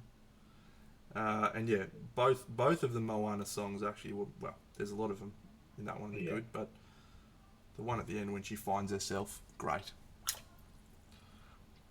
Can you paint with all the colours of the wind?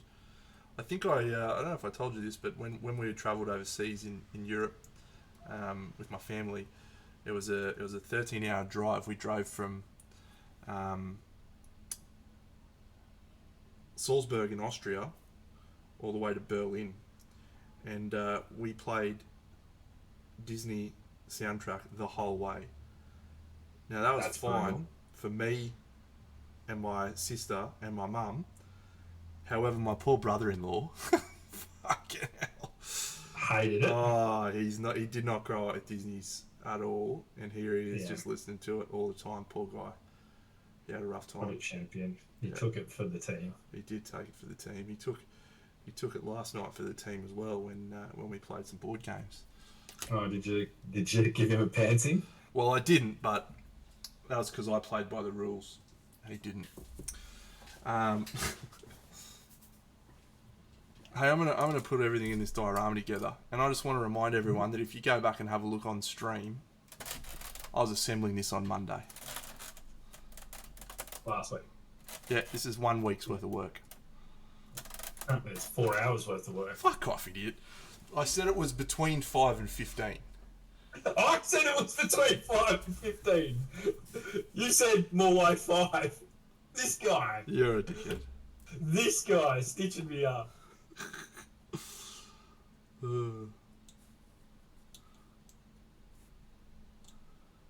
Get in there, Capricorn, you fuck. Can you find a way to get a little bit of red in this? I can, for sure. Is it going to Capricorn? Maybe on his loincloth? It'd be nice and centralised. Alright, let's just zoom out a bit more. So that's about as far as we get zooming. Yeah, this is the nicest thing I've liked that you've painted in a while. This This is much better than Three Witches, if you I'm ask just me. going to switch you off so we Sure. can get a full angle. I don't know if I agree this is better than the Three Witches. I think this is a stronger, more powerful, more me paint job. Yep. But I think the Three Witches was a step forward for me as a painter. So Sure. how do we get some red in it? The loincloth on Capricorn. Yeah, we could do that. Earthy red though. Yeah, burnt red. Hmm. You can use some red weathering powders. Yeah. In and around the manufactured, the man-made structures.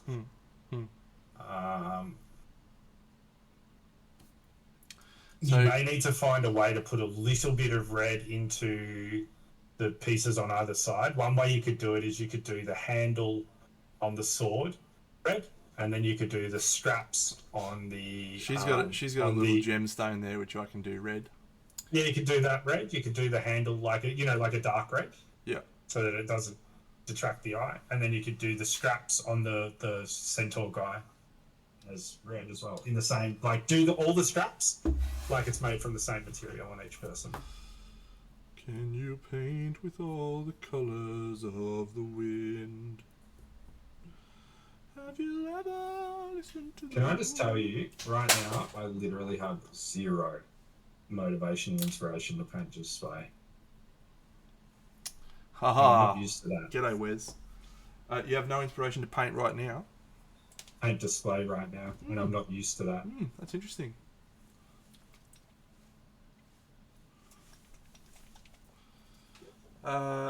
It was a lean couple of months for me, as you know. Yeah. The Crimson Brush was a lot of work, but Ark was really good, I think, because of my singing. No, he just hasn't listened to enough music, Kalen. Fucking joker.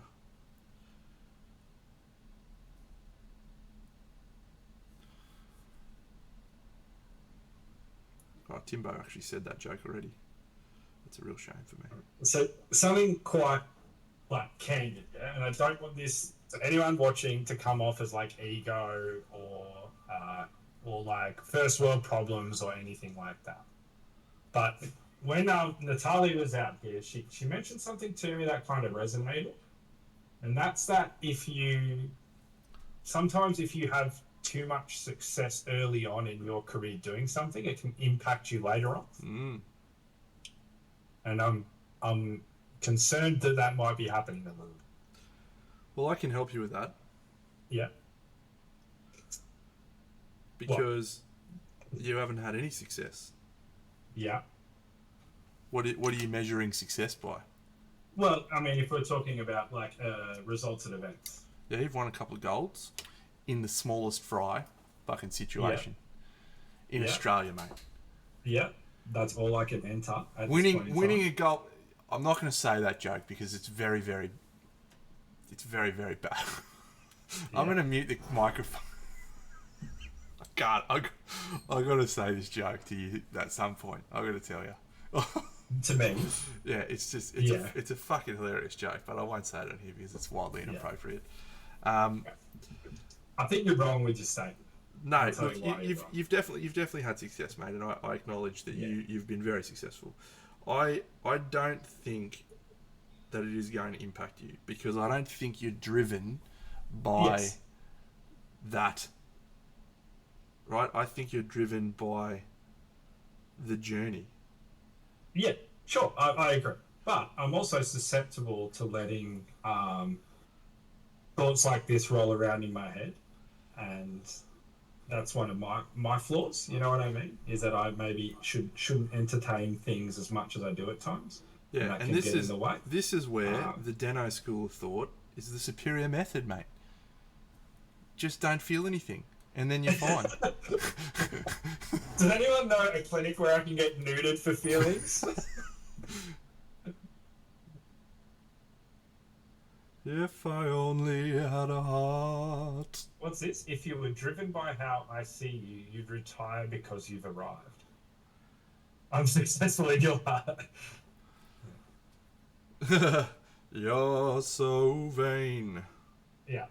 I bet you think this song is about you. You're so vain. Isn't the beautiful thing about that song is that the song was actually about the person? Yeah. Yeah. Now look, mate, you're a fantastic painter, and you inspire me regularly, and I think I have made my feelings about that clear. Yeah. This is not like a search for positive things to say about any sort of conversation. I know. So I don't want it to go there. Wasn't planning on going that way. Good. But I think that if you put things into context, we are a small region. We are a small place that has very few painters that make much of waves on the world stage. And I think that if you are genuinely measuring your success purely within the confines of Australia, absolutely. But I don't think that you... Yeah, I think it's more the success that has happened. I think the fear is that the success that has happened here could hinder... Yeah, the best thing you can do is do what Jared is about to do, which is go to Monty and throw down and be humbled. With full respect to you, Jared, be humbled, because there is nothing to give the ego a rock solid fucking beating around the chops than going to a place where everyone is better than you. Yes.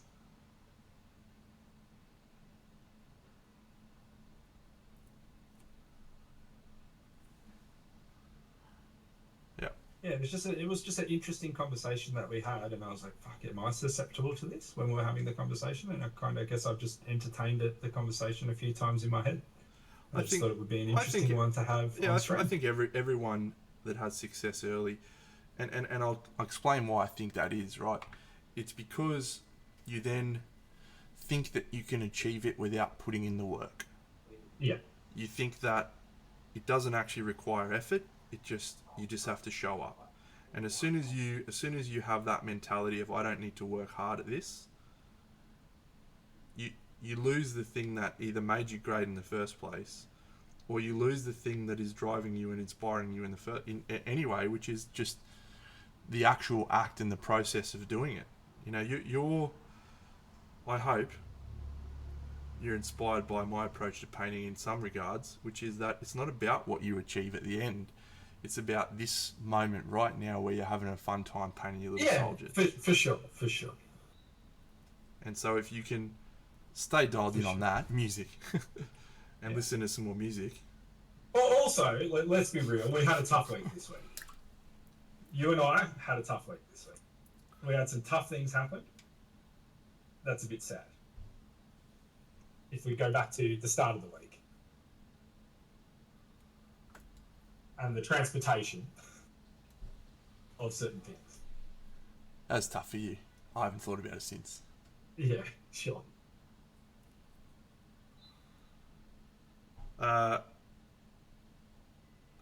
Matt Damon saying that upon receiving his Oscar, he stood on the stage and realised he could have spent his life chasing something that didn't matter as much as making cool stuff.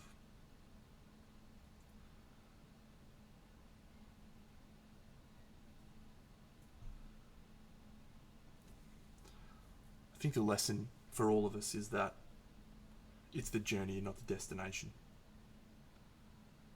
But you actually have to believe that. If you just mouth the words, but then you're looking at the end and you're like, I'm so disappointed at this, then you've missed the point. Wes, it's a very fair observation, mate, and if I wasn't about to crack out some airbrushing, I would agree with you. Yeah. We're going to re-add a little bit of sati, a little bit of saturation in and around his mouth. Yeah, maybe it's even that the story that I like. I probably feel more in like, for example, with Jared's success at Arc. Like, that really made me feel something to see him, and exactly specifically what we talked about with Jared, like there at the event, was the like you just keep going and you absorb results and you keep pushing to get the results that you want. You know what I mean? I think that story resonates with me more as a person, and has probably resonated with me more across all walks of life, right? Whether it's be sporting or whatever the case may be. We said as much to Jared, for those who weren't there in that 3-person conversation, which is everyone other than myself, Jared and Bucks. Andy and I just expressed that we were really, really proud and excited and inspired by Jared's results at ARC, because it showed the value of perseverance.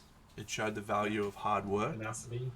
Yeah, it showed the value of tenacity, and we really couldn't have been happier for him to receive, the Best in Show award for the People's Choice, because it just felt like, such a wonderful example of the things that we talk about a lot, which is, constantly trying to better yourself, not for results' sake, but because you like painting and you want to keep painting, you want to keep doing better. And Jared's a very humble guy, and I think he was a bit taken aback on the day. The forwardness of the conversation. Yeah. But I try. I don't always succeed, but I try to make a point of acknowledging people when they inspire me and do something that makes me want to be better. Same with Ted Lasso. Jared's the real champion. Yeah. We all want to be Jared is the point that we're making here. Yeah. But no, that was a really, really, hopefully he's, good on you, buddy. Hopefully he's not feeling too embarrassed here by us just furiously masturbating him off. But the double ski action, the double just, hug, yeah. But it's less about the result and more about what it all meant. Exactly. We weren't excited that Jared got a gold medal. Like, lots of people got gold medals, right? No one gives a fuck about gold medals. We were excited that Jared's hard work was evident for everyone to see. Yeah. That the time and effort that he'd put in was what had driven success. Because Yes. ultimately success is a very simple formula. It is And adversity too. Yeah. Adversity was really important there as well. it is in the words of Thomas Wayne, why do we fall down, Bruce? So we can learn to pick ourselves up again. Now Thomas Wayne has been cropping up a lot lately. Yeah. All right. Well, let me give you another one, which is a Churchill quote. I quite like this Churchill quote. Success is walking from failure to failure with no loss of enthusiasm. Yeah. That's a better one. Much better. Good. I'm glad I got your approval. So Jared's inspiring success because he just kept going and just kept trying hard. Didn't get demoralised. Didn't kick stones about. I'm sure he went home and kicked his cat a couple of times, but success is continuing to work hard, continuing to improve, irrespective of what happens.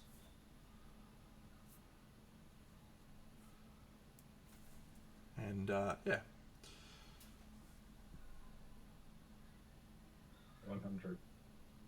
Agree with that.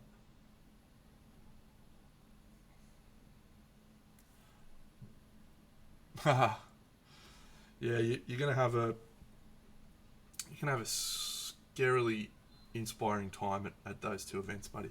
Really, really. It actually changed my lens, and it's probably something that I haven't acknowledged enough, is that it really did change the way I viewed our scene. Mm-hmm.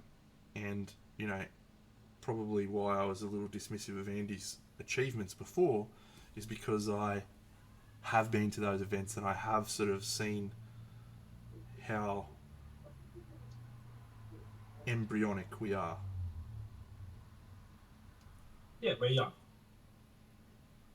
We are young. Like that's and that's not entirely true, because I think if Dave was to go overseas, or Liam or Jared, they're good painters. They're going to get results. Fish legs, Yourself, eyes drinker. You already did go over and get results. Welcome to the stream, champion. Jared is a little toy soldier painter like us. He's a very kind man, and Seb and Kyle have gone overseas before and got results. Yeah. I think Seb's our most successful international. Didn't we have a really successful historical painter? That's a Kiwi, John Belcher. It was a Kiwi, yeah. He's tremendous. It's not unlike Australians to claim Kiwi success, right? Yeah, so one of ours, one of us. Yeah.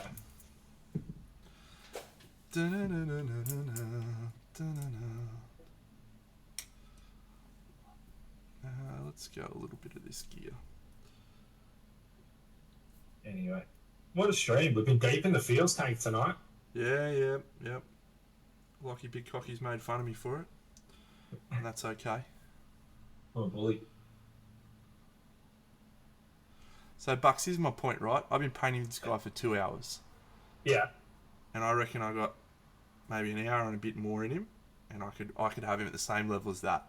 So that's 3 models in 9 hours, and then the base has been fucking nothing. So 10 to 15. Yeah. Outstanding. Yeah, 10 to 15 is that's your, and outside of when you are applying yourself to a bigger project where you have to go longer, I think that's when you hit about 10 hours, and that's when your law of diminishing returns sort of side of your brain kicks in. Fish legs, eyes drinker. I guarantee you the best miniature painting country is a conversation for many people to argue over, but the correct answer is Spain. There is only 3 countries really in that conversation, I think. No, it's not for sure. It's not like it is for sure. Not a runaway. Yeah. It is for sure. It's Spain. No. Poland is right there. You've been taken over by No. I the haven't. Natalia effect. I'm just acknowledging that there are some incredible painters that come from Poland, and they have quite a lot of them, so they need to be acknowledged. I think Italy is in and around it, in and amongst it. I think UK is in and amongst it. I think it's Spain and Poland, and then Yeah. it's Daylight. Yeah. And then who do you think you got next to? Sort of Italy, UK, US, all coming in together? I would probably say yes. Italy, UK, Russia would probably be the next three. Maybe Russia. How long have I both been painting this for? Well, Kayla, I started this tonight.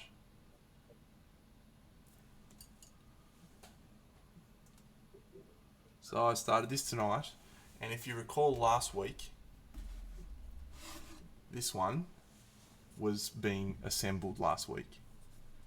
So this is this week's work.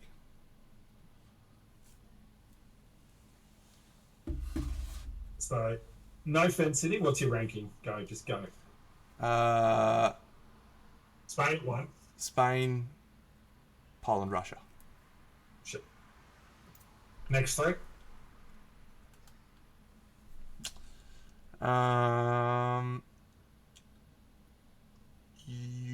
UK, Mm-hmm. Italy, France. Yep. I started painting figures, Kalen, when I was 11 years old. I started doing more stuff, more serious stuff like this. Only about 7 or 8 years ago. It's a good question, Scar. Who else are big name painters from Russia? Roman Gruber, Yeah. Olga Kurilenko or something like that.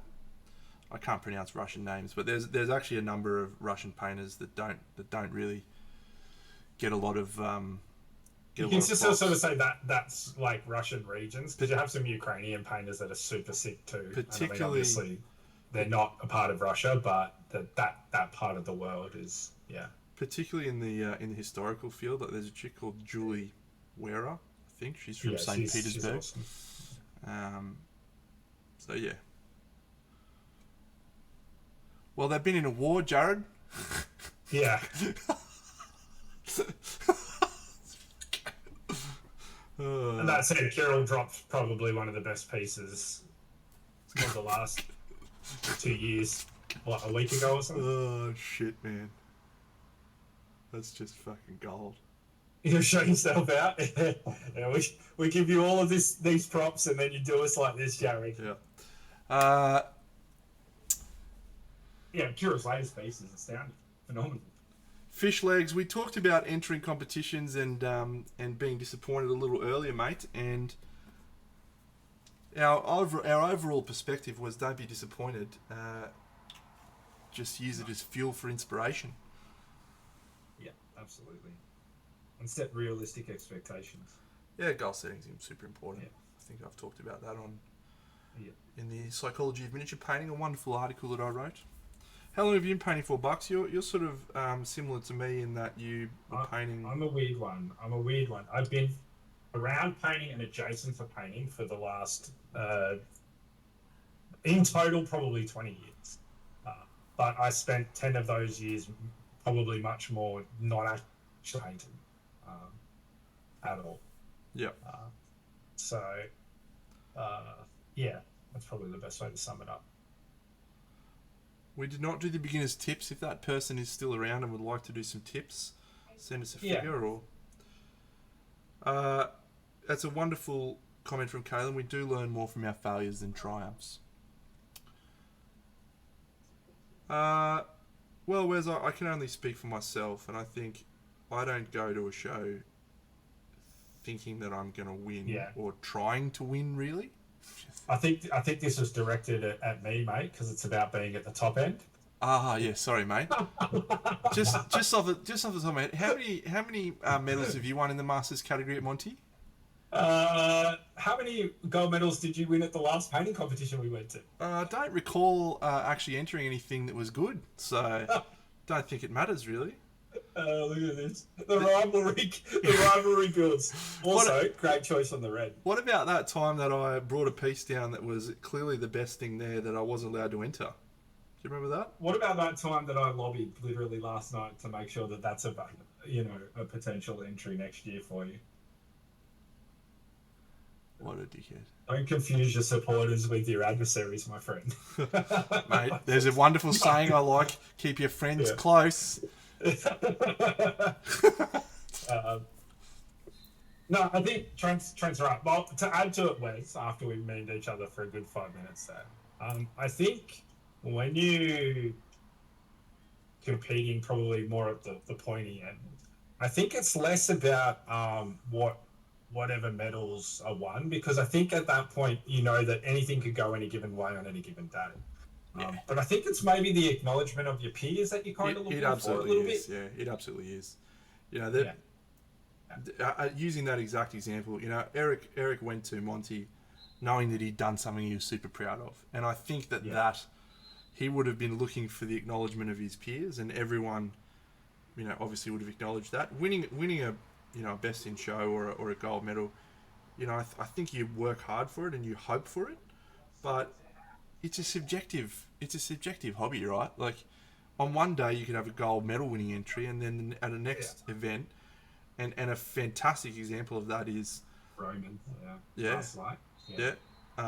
or even just, you know, going to the contrast model show in Poland versus Monty. You know, they have vastly different criteria for what they're looking for. So, yeah. If you're going to Poland to compete, you want to make sure that you are prioritizing technique and finish. You know. I thought we were friends, Kalen. I'm really disappointed in you. I don't want to talk about me and my vulnerable moments, all right? That just happened between us. Well, you see, Kaylin. Is it Caitlin? Kalen. Or Kaylin. All right. You see, Kaylin.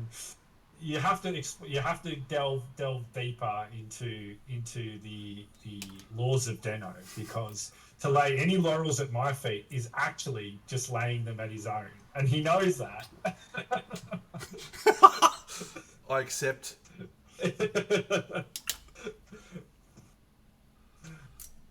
Paint the backs in Poland? Yes. Paint the backs in Poland. Correct. Or actually, no, because Natalia, if she heard that, would be mad at that. She would be like, that's basic bitch. That's basic bitch bore.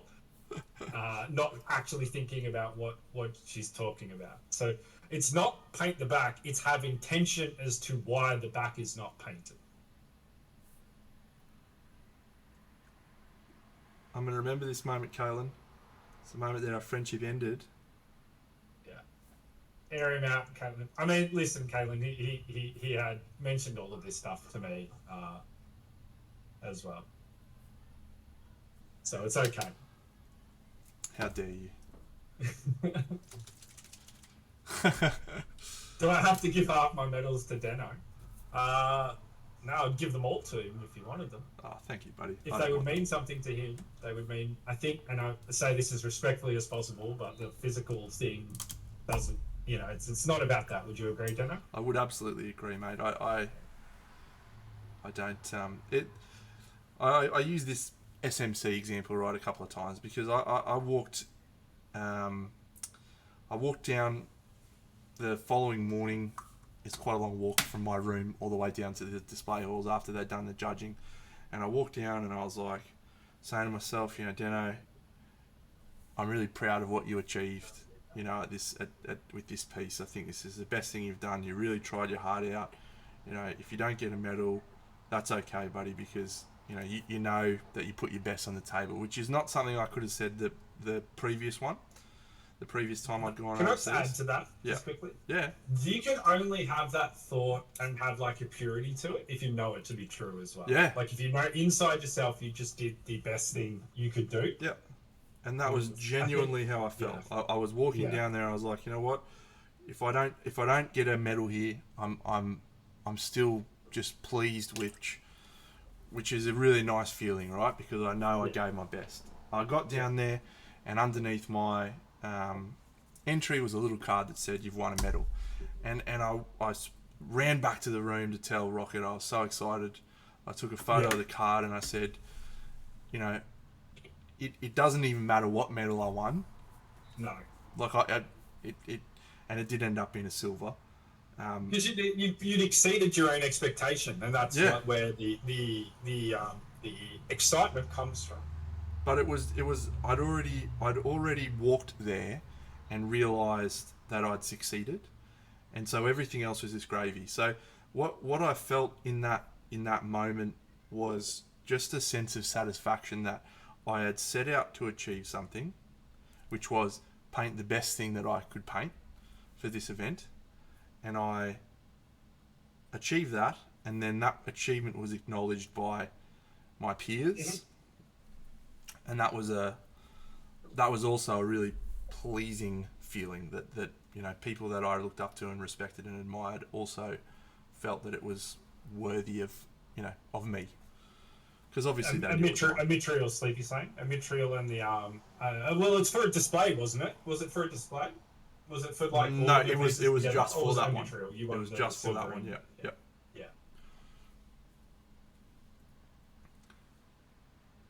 And I then went to Monty. Idrisil and a mithril. Yeah, I then went to Monty. Same piece, picked up a bronze, and I won a silver in historical. Did you know that? With Boudica, yeah. Yeah. So those were not. It was not the medals that were making me feel like, hey, this is so great, I'm the fucking best. It was Jared, yeah. It was the feeling that I knew I'd done my best and put it out. Yeah. And other people had acknowledged it, but it was just that sense of satisfaction. So to bring it back to Wes's question, I don't think you go there thinking you're going to win a medal. I think you go there thinking I've put up the best thing I can, or I haven't put up the best. That's even if you entertain those thoughts, because there's a whole bunch of thoughts that come before that. Yeah. Which is like, I'm going to see my friends and spend time with them. You know, what am I going to learn some cool stuff? Often it's like, I'm really looking forward to seeing this piece from this person. Yeah. That's a wonderful question, Kaylin, and I will actually let Andy answer that, because my answer is wrong. So I think it's brave too. Putting your artwork out there for others to judge would make you quite vulnerable, right? Does it feel like you're exposing yourself a bit? It does. It absolutely does, but mainly only the first time. So this is why we really celebrate first-time competition entries or entrants, because it takes courage to put yourself out there. Often your own personal opinions of your work is much more brutal on yourself than other people. Often people, more often than not, people wait too long to enter because they think they're not good enough. So yeah, we tend to celebrate first-timers for that exact thing, but once you've kind of got one under your belt... Thanks for the raid, Lost X D-Man. Would you agree with that, Trent? Well, I would, but I'll just caveat that and say, I think feeling vulnerable is more your side of the fence than mine. There's been very, very few times in my life I can remember feeling vulnerable. Yeah, I wouldn't actually say that I felt vulnerable, but I will acknowledge that I have absolutely spoken to people who have felt vulnerable, or their fear is in feeling vulnerable. Yeah. Thanks for the raid, Lost X. What were you working on tonight, champion? Did you do some cool miniature painting or something else? Feel free to pop some links in the chat so we can have a look at it. Do you feel exposed when you show people your work? Sure. This all directly links back into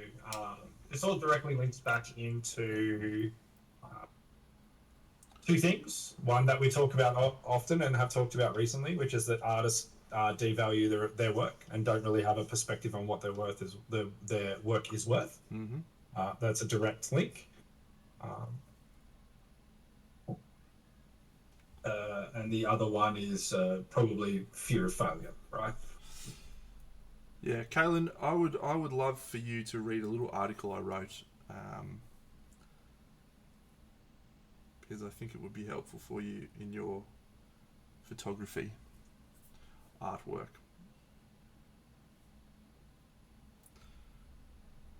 And I will link that for you very shortly.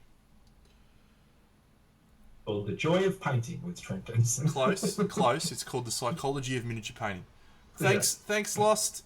Have a fantastic day. Morning, yes. Good on you, champion. Axe and Blitz brought you here. Oh, awesome. Thanks, Axe. Indeed. Yeah, Axe joins us every now and again, doesn't he? Or is he pretty regular? No, he's in and around. The psychology of miniature. Do you have a link? I do have a link. It's coming right now. I just googled Excellent. it. Here you go. If you haven't read that, and you're a miniature painter and you want to understand how to get better, read that. It's also applicable for many, many, many things in life. It is all about learning and how we learn and things that we can do. And it's very, very Pertaining great. to creative pursuits, especially. It's a wonderful piece of literature that I highly recommend everyone should read.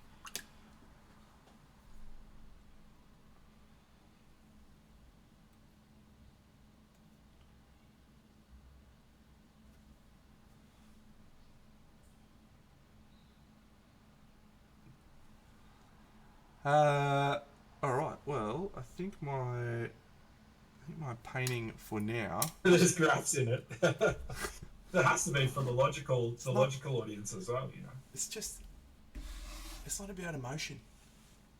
Life is not about emotion. It's funny. Hey, Paul, I don't actually believe that, mate. Right? And I think I'm actually a very deep emotional person. I just don't show it very much. No. Absolutely, R2 Gaming Gruffy. Send us some pictures, mate. We'll love to give you some feedback. I actually think that's an incorrect statement too.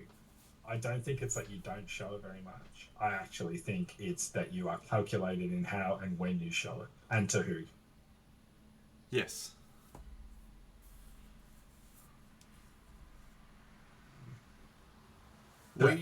We do not hold any punches back, R2 Gaming Gruffy, but we will try to be constructive and helpful with our feedback.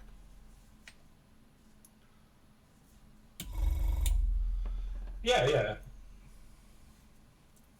Sure. We with anyone we're giving feedback, we always ask, you know, what would you like feedback on? And on a scale of 1 to 10, being 1 being, you know, rainbows and unicorns, and 10 being put the brushes down, this is not for you. What you would like. Yeah. Although I don't think we've ever given a 10 out like that. So I have. Have you? Maybe. Do we have a Discord? Yeah, you can catch us at the Dirty Paint Water Society, which is a Discord that Trent loves to pretend is his, but it is not. It is run by 2 of our wonderful friends, Honey Bunny Paints and Ben X Layton. Does anyone have a link that they could or R2?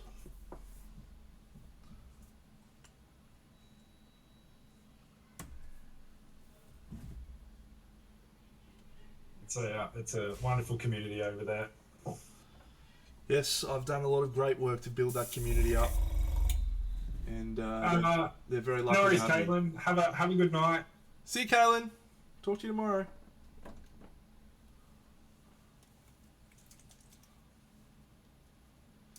Good work, Timbo. Yeah, I'll work with Kaylin. She's a good egg. Don't tell her. Yeah. I feel like obliged to tell her now after she aired you out today. But she just let it all out. What a dog. What a dog move, eh? Yeah, that's like kind of telling your crush, your mates telling your crush that you got a crush on them. Yeah.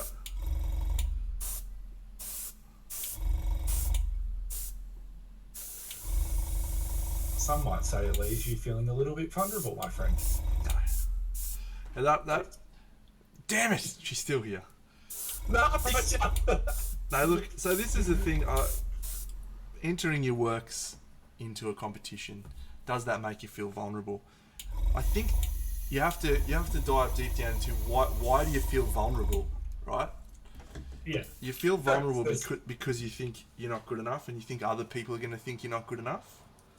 yeah. I Or wouldn't hesitate to say you may feel vulnerable in lots of other areas of life too, sure, not just in that. Yeah, you're vulnerable because you're being seen, because like you're really truly being seen. I don't know, but I think I don't feel vulnerable because I just have an overwhelmingly unearned sense of self-worth. yeah. Maybe it's that some people really do attach their value to their artwork. Yeah, well, that's what And they so, see is yeah. that's how they see their worth is through Yeah. their artwork or through As an extension of themselves. exactly or through their miniature gaming achievements or accomplishments. And there was absolutely times in the past where I felt that way, but the I mean, overwhelming sense of self-worth that I have now just does not allow me to ever entertain the fact that you I'm know, not good enough, and so I I don't got feel vulnerable. into it with Natalia Trent, into it. Upon saying, in the end, all we do is paint little toy soldiers. Yeah, That's all yeah, it is. yeah. She really didn't like that. She found that to be dismissive of what we do, and you know, But mate, that is what undermines it we a little do. bit. Like that's something you have to keep in the forefront of your mind. That is what we do. We just paint little Yeah. toy soldiers. There's no point trying to sugarcoat that. That's a fact. We want to ascribe all of this other emotional, uh, value, but fundamentally we just paint toy soldiers, mate. So Yeah, but fundamentally, Kobe Bryant just put a ball in a hoop. exactly, I agree Yeah, completely. yeah.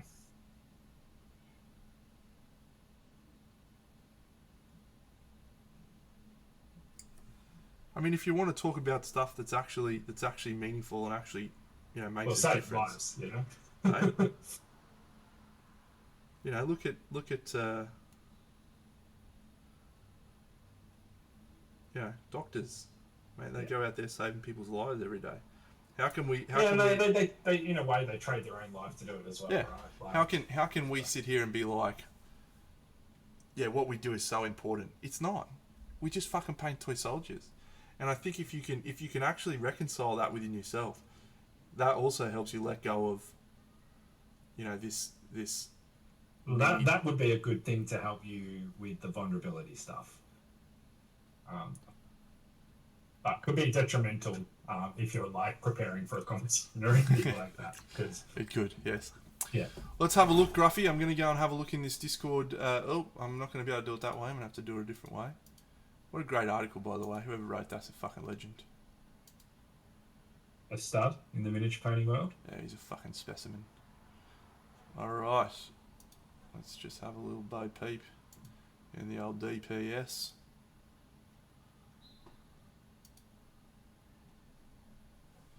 R2 Gaming Gruffy. I've done a terrible job of keeping myself on camera tonight, I think. Yeah, it's okay, mate. We're used to it. Yeah. This is horseshit. I've done it. It's on the screen. You've achieved victory. Alright, Gruffy. My overall feedback is as follows. You've done a good job at putting the colours where they need to go. It's tricky with a model with that much detail to get all of the colours in the right areas. For the most part, you've done that. The two issues that I can see at the moment is there's not a lot of smoothness to your paint. So I think you need to either ease off a little bit on your undercoat, which may be making it a little bit grainy, or look at thinning the paints a little more. And then the second thing I think you need to focus on is what we call separation of elements. So because miniatures are super small, the more you can create little visual breaks for people that are looking at them from a little bit further away, to allow them to, break down all of those little individual elements and details. And so there's a couple of ways you can do that. One of the ways is using a wash. A wash will naturally sink darker pigment into the recesses, which will help separate all of those elements. Or you could use a very thin brush, very fine dark colour, and do a process which we call black lining, which is where you put a line in between each individual element. So doing those two things, like smoothing out your paints and having a little bit more separation, is going to help you in the next step of your painting journey, champion. And good work doing it with one eye. Yeah, I agree with everything Trent says here. And the only other thing that I would add to it is early on in your painting journey, procedural painting is really, really beneficial. So breaking everything down into steps and thinking about in which order steps should go is going to really help you set up a system of painting that would be beneficial to you.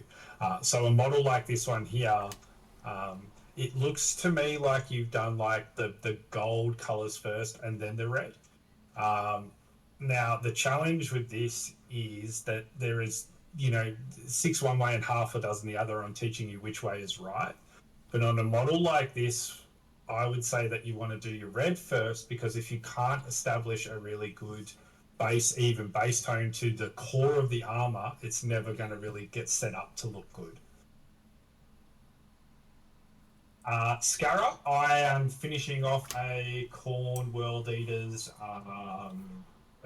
boarding actions force that I did over the last 2 weeks. So I've just painted up some 8-bound. I'm just finishing those up. I've been preparing all of my 40k things for the inevitable onslaught of 10th edition 40k. So I've been rebasing armies and doing all sorts the last couple of weeks. As a little bit earlier on, I was letting everyone know I was a little bit uninspired at the moment for display painting, so I've fallen back into Heresy for Heretics. We would love nothing more than to provide you with feedback. Yeah, please put it through. Was thinking of putting a wash over it all. You can put a wash over it all, and what that wash will achieve is what Trent mentioned earlier, which is it'll create some separation between the elements. If you put it on too thick, it's going to muddy everything up, though. So you just want to make sure you get your consistency right for that.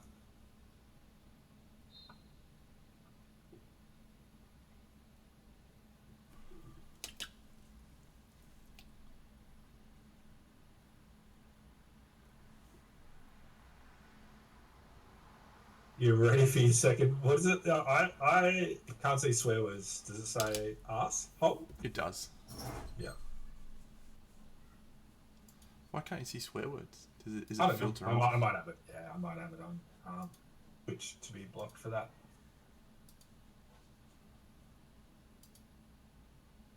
All right. No worries, mate. Feel free to check in with us again and show us how you went.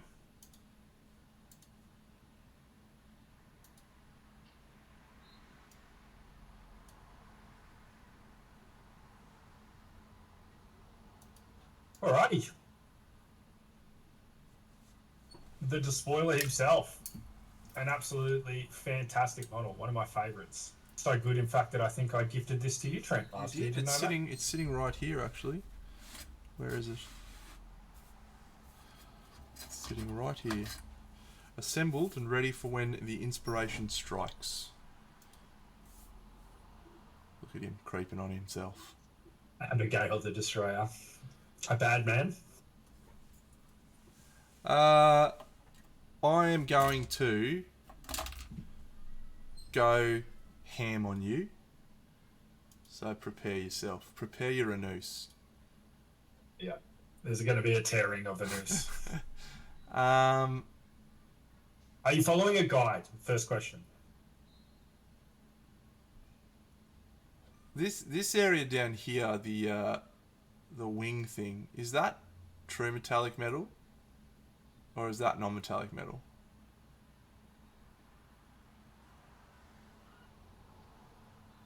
So you're not using a guide, cool. Okay. Whatever That means you're going to get even more ripped. whatever you've done on this bit down here, it's good. Because the thing about non-metallic metal, right? People think that you have to follow some fucking recipe. The only thing you have to do is make it look like metal. If you make it look like metal and people go, that looks like metal, you're sweet. I see so many people doing non-metallic metal by like putting fucking greys and shit on there and then like doing these weird like stripies. It just doesn't fucking look like anything, right? It doesn't look like metal. This little gold motherfucker down the corner here, that looks like metal. Why? Because you've got a single high point of light and then you've got little reflection lights across other elements and you've got a nice overall level of saturation on it. So then we come over also incorporating a texture. Exactly. So then we come over here and we look at the gold on old dick nuts, and it's nothing like that. It's just green and washed out and doesn't have anywhere near that same feeling of metal. In terms of like the rest, it's a very busy model, right? So you've got to be careful with the figure in terms of really focusing your attention. Now, I think might have been DC did a fucking banger on this one where he had fully red glow coming from around a common the head. one. I think Aniel has done it. Yeah. Sergio, just Andy works. Wardle, Just works because it draws your focus into the head, which is so easy to get lost because there's so much detail and so much happening, and his head's fucking tiny, right? So doing something to draw the focus in there. Now, if you were to put this into grayscale, right, even though you've got fucking black all over the model, this would read pretty much all the same except for the skull down the bottom and that fucking wing thing on the right. And I promise you that the very first thing I saw when I looked at this piece is that dangly fucking skull. That's just, it's very, very, very, very problematic that the brightest point on this figure is this little fucking skull.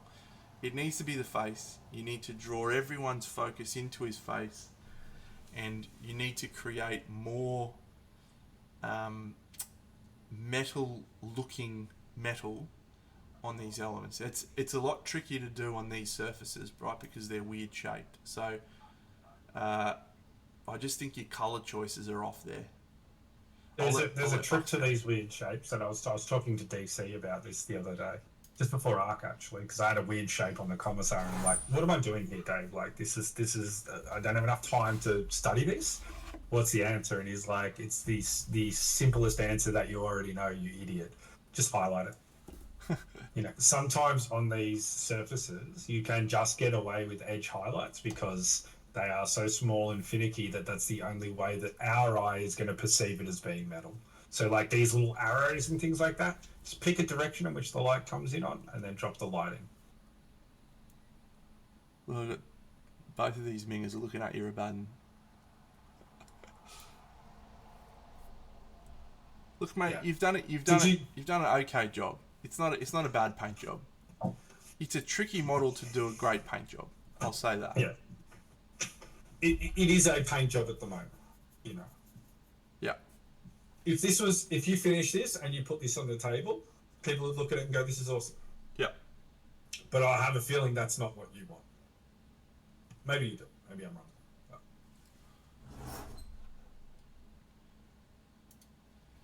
It's just like that fucking commercial. I just want metal that looks like real metal. You remember that one? Yeah. Shiny gold, chrome gold, metal gold, rusty gold. I just want real metal.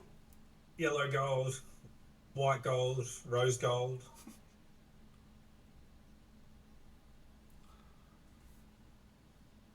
Look good. If you're trying to push yourself, then I would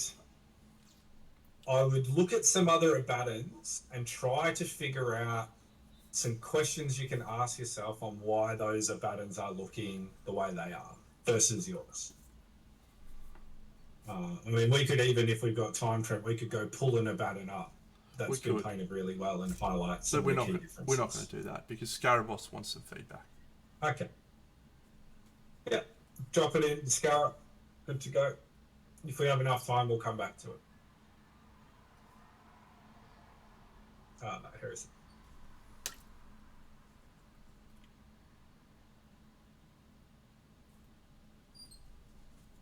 Good luck, mate. Good luck. We hope the best for you.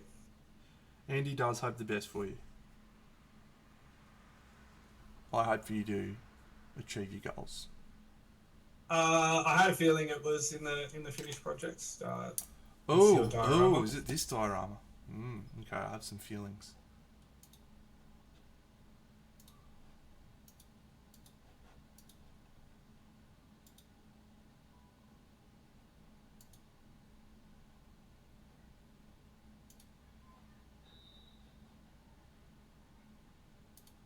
I love the fact that there's more dioramas out there.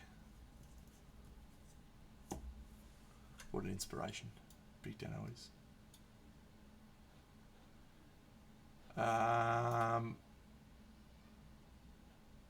Alright.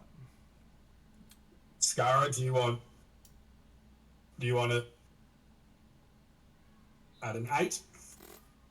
That's what you usually sort of come in at, I think. What level of butt pounding do you want us to go for here, champion?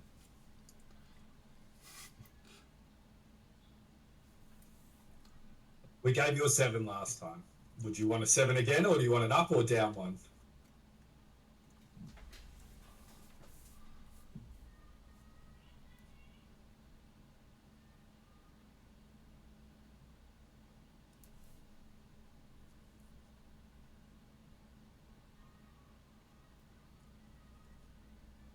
Let's leave it at a 7. Good stuff. All right. At a 7.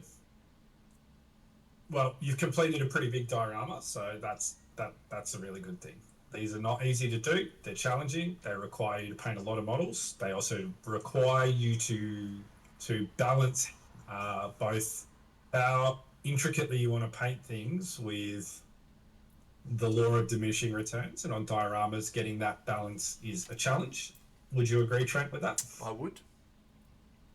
All right. So moving on to it, the things I dislike. I pretty much dislike the majority of the setting for these 4 pieces, but I like the 4 pieces themselves. I appreciate the story that you're trying to tell, with the 3 of them clearly summoning the demon.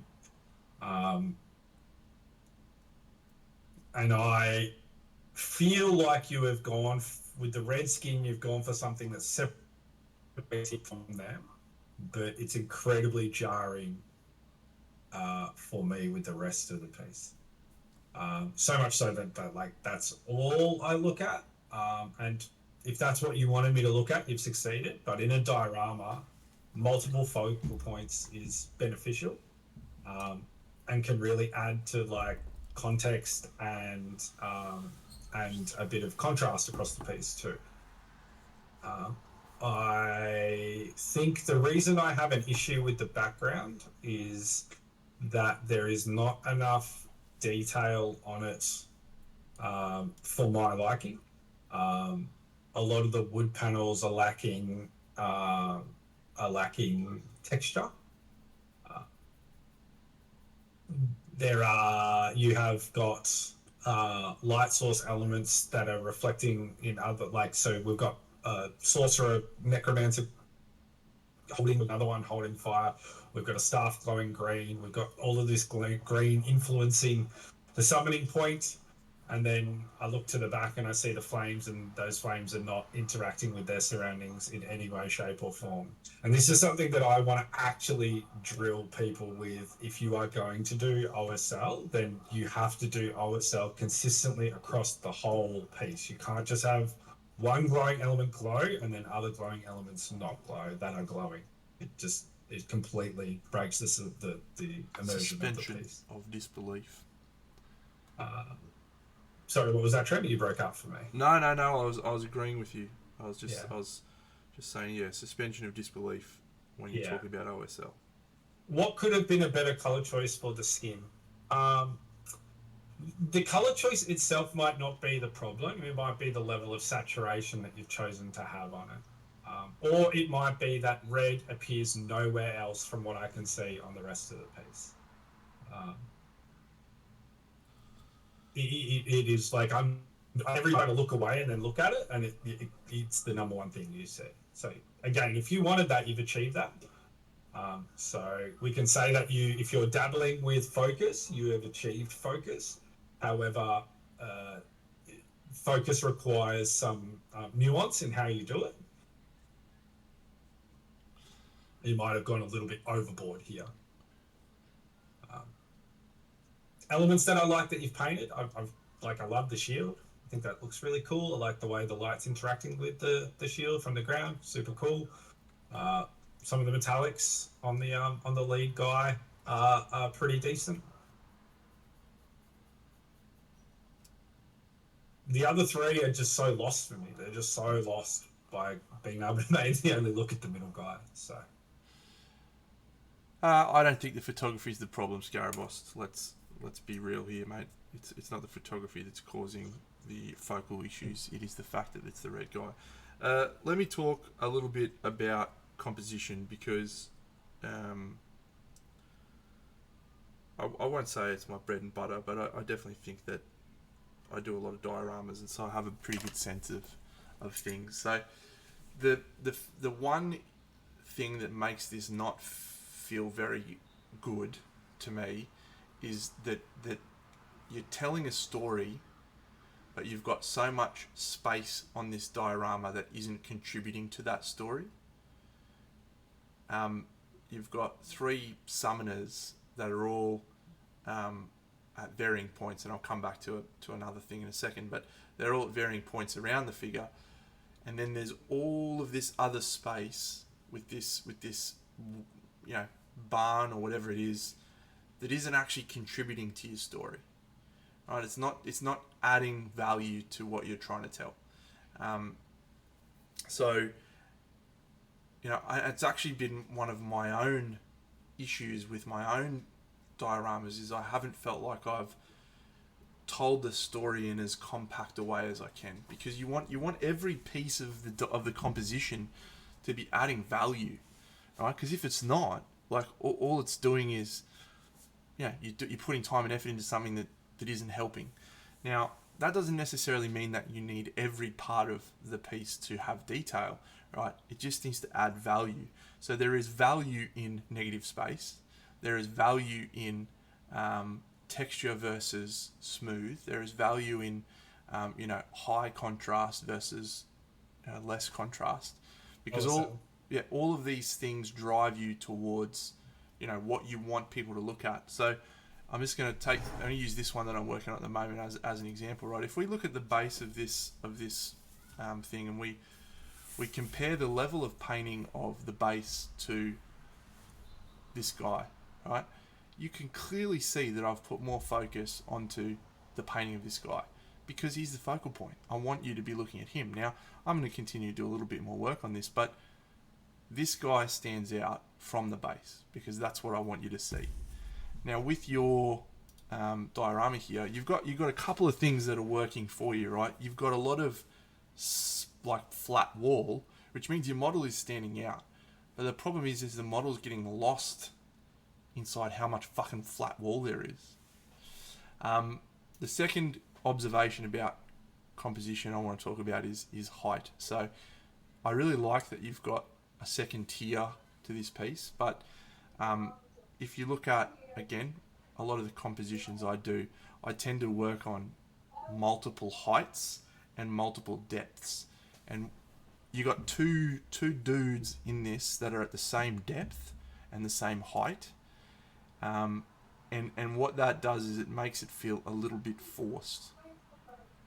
The third, I guess, issue I have with the composition is all of the figures. I think they're looking the right way for the model in the center, but I don't think they're looking the right way for the most interesting view. So I think you could have turned the blue guy on the right a little bit more facing us, and I think you could have done the same for the guy on the left, right? And it would have opened them up. They still would have been looking at that guy in the middle, but it just would have created a little bit more visual interest from those things. So A general rule of thumb for dioramas is that you can almost always, angle things forward to the viewer. yeah, And even if it's a focal point that they need to be looking at, perception will say they're looking at that anyway, because we will assume that their eyes are moving towards the area. yeah. So, And then the piece that Andy was talking to is really important, and it's probably the hardest part about painting dioramas is everything is existing in the same environment, right? So you need to have a harmonious environmental feeling, but then you also want to be drawing focus to areas that are important for you. You want to be steering people into certain areas of the story, and you want to have every part of the painting of the figure helping to tell the story. So as Andy said, the candles in the back, that's drawing my focus away from the middle. Is that adding value? No. It's also not like adding OSL in the same way that every other OSL element is doing. It is smaller, obviously, so it wouldn't be casting as much light, but I think the overall palette of this feels disjointed. They don't all feel like they're in the same spot. They don't all feel like they're in the same area. And whether that's using a harmonious color through all of them that sort of ties them together, or whether that's using the same color to shade all of your shadows with, whether that's a dark red or a dark blue, cold blue, whatever. Thinking about how to create a full harmony of storytelling, composition, atmosphere from start to finish is it's the fun part about diorama making, right? Because it's the constant challenge of weaving all those things together. I'm thinking always have to think about with dioramas is your scale. And like the more I look at it, the more I see there's a scale issue in this piece. Yeah. The casket and the little thing that the candelabra plus the candelabra themselves, they're all too small. But then the building is too big, and then the miniatures are somewhere in the middle. Now, this is tough, and this takes time to get right, because you don't always have stuff just available to be on scale. And this is why sometimes less can be more in the diorama sphere, because having the wrong scale is going to do more damage than not having things there, if that makes sense. Like, leave it out. If you're worried, as a general rule of thumb, if you're worried that the scale is going to be off, then just leave it out, because it's very jarring when the scale is not the same across the piece. We've talked a lot about your diorama, and I like dioramas, and I'm excited to see someone pushing themselves. I will say that I think the 3 models that you chose for the summoning are awesome. Really cool. Work together. Feel like the story could have been really good. I actually just genuinely really like the middle guy. Yeah, I just think you've done a really good job on the middle guy. If you pulled him off this and you put him on a base by himself with that green glow underneath, that'd be a good. You have a banger piece here. Yeah, that'd be a good figure. And the final observation, fuck me, the blue sky is just terribly bad for this scene. Like, here is a fucking nighttime scene with glowing fucking summoning shit, and it's like, oh, we're in fucking Hobbiton. That is just ridiculous. Well, it doesn't match, right? Because doesn't you've got match. This blue, and I guess I actually think it's supposed to be night, but you've got that being night, and then you've got the holes in the windows being black.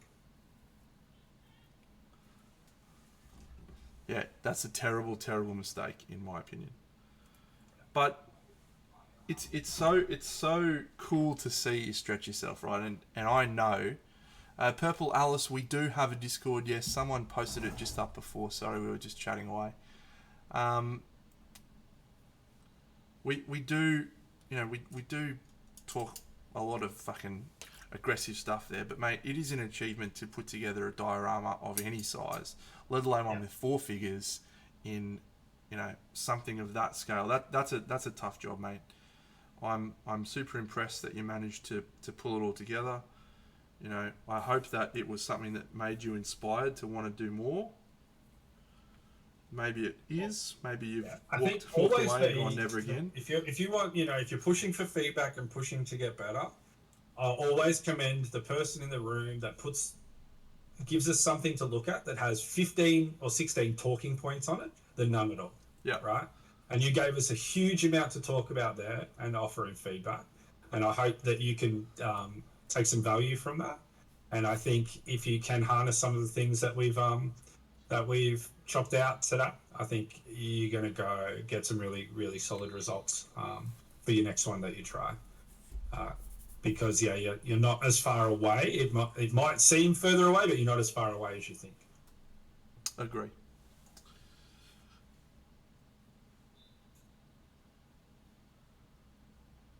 Yeah.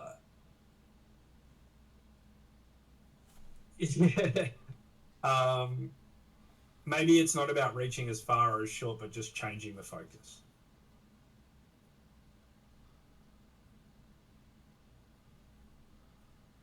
I want to push you here. I don't think you need to reach as far, but I think what you did there is you created something that is no one else has done. I've never seen anyone put those 4 models together on a base. So don't necessarily reach as far or as ambitiously, but continue to do stuff that's cool and different and you. Absolutely. Man, We're on a roll now. Does anyone else want to throw their hat in the ring for some feedback? Man, I gotta do another Persepi order. Hey? Oh, mate, I do too. Big time. I don't feel I can start a piece for 75mm without having Persepi stuff under my belt. Or in my tool belt, I should say, at the moment. I've never ordered from there. I really need to.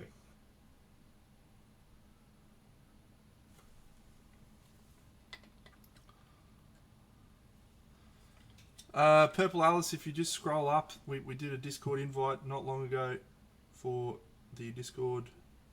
If yeah, there it is. Excellent. Thank you. We have another raid. Another raid. Esmeralda. Hello, champion. We are just about to finish up, but thank you for the raid, you superstar. Everyone should go follow Esmeralda. Or is it just sling us a base, Jared? Hello, Cyclops Sam. I'll tell you what. I'll put all my models on this base so you can all see what we've got going on here. It's a little diorama that I'm working on. This guy goes here. Yeah, we're usually kind of into you, Esmeralda. Yeah, what are you doing? What'd you do on your stream?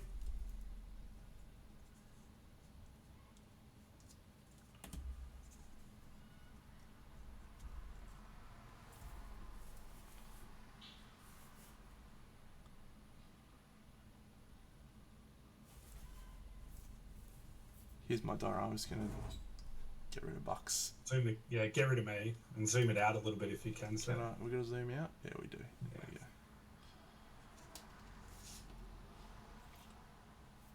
Yeah, I definitely need to put a little pop of red on both the other ones, eh? Yeah, the handle and the gem, and then the straps.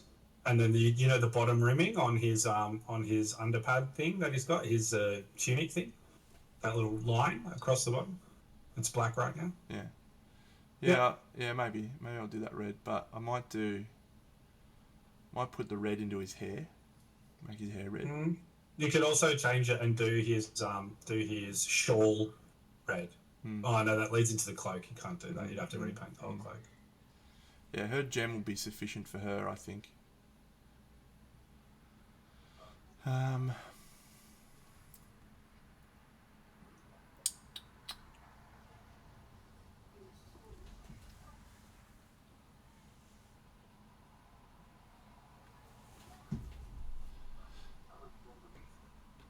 Timbo, it's very easy to be a guy that I dislike, right? But it takes a lot of effort for me to want to ban someone from my stream. So, just keep going, champion. You're doing a fucking great job. It's been about 12 hours, you fucking peanut.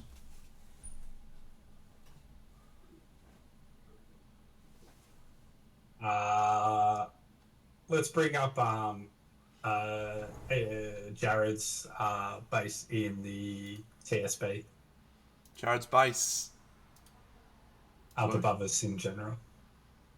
Up above us. Where is it, Jared? Is it in... It's in Team Stonebit and it's in general. Gotcha. I see. Ooh. Cool, Jared. This is going to be a fascinating... Bring your head back. Alright. This is Jared's... Is this a piece for something, Jared, or... That's a dumb question, really, but... All right, my man, I have a problem. And my problem is cut off heads on miniature pieces can't just be heads. They have to be more. There has to be entrails and stuff. There has to be some neck and some blood and stuff. I'm sure that's coming, mate. I'm sure that's coming. I hope it's coming. Is it coming? Fill me with confidence. Alright. Here's my first piece of feedback, Jared. And please, understand that I say this with the greatest of affection. If you are going to do a backdrop, it needs to not be shithouse, or it will make your piece worse. Your backdrop is shithouse. It's shithouse because it doesn't look like it's the same style as what's on the base. The columns look different to the columns that are literally right there on the base. So, you know, I love the move to having two-dimensional backdrops in figure painting. I think it's been one of the best innovations we've had come through. I'm excited to see what happens next. You know, I think Natalia's cool little circular base that she did on one of us is awesome. I think we're going to start to see more cool, different dynamic ones. Can I build on what you were saying, man? Please. So you've set yourself up for an opportunity on this piece that you, in my opinion, if you don't do this, it's criminal. You have a staircase. Have the staircase leaving the two-dimensional image and entering the three-dimensional space. Yep. Yeah, you gotta ask yourself, right? Why am I putting a backdrop in there? Like, why? Yeah. And it's to extend the story of what's happening on the base, right? So this isn't contributing anything to the story at the moment because it doesn't feel like it's a part of it. If you manage, you know, to put some columns in there, and then as Buck said, brought stairs out onto the thing and then into the backdrop, awesome, because then it's adding depth to the story. But as it is right now, you know, I don't think it's working. Now, it's interesting because I really, really liked the backdrop you did on that diorama of the Black Templars because I felt like it added to the story. Do you know what is differing here? You did something on that was really good. You did two-dimension into three-dimension by cutting the pillar in half on the last one and then having half the pillar extend out. Like, you could have done this on the big painted pillar at the front, but this is another example of us having the scale incorrect. Yep. So the scale of the pillars are too big for the pillar that's at the front. I also like that you're trying to play with the verticality, but it's not working because the short pillar is too close to the backdrop. It'd have to be further forward for us to have depth perception there. Yeah. Good observation. So, also, you have a collapsed pillar in front of the stairs. And this is something that is really important to think about at your level, Jared. People would be walking through these paths. That pillar would be there, and if it was, it would have been ground down into just about nothing. Or just rubble itself. So I know this is like ultra picky, but these are the things that are going to elevate this piece, and you're more than capable of doing everything that we've said. But I think what you're trying to say, right, is think about the story that you're telling. If you've got a staircase in the backdrop, it stands to reason that people are going to use that staircase, and so someone would have at least moved that column out of the path. It wouldn't be there. You got to ask yourself the questions that actually make sense to the story that you're telling. Like that's a super good observation from Bucks, and it's a great lesson because we are visual storytellers.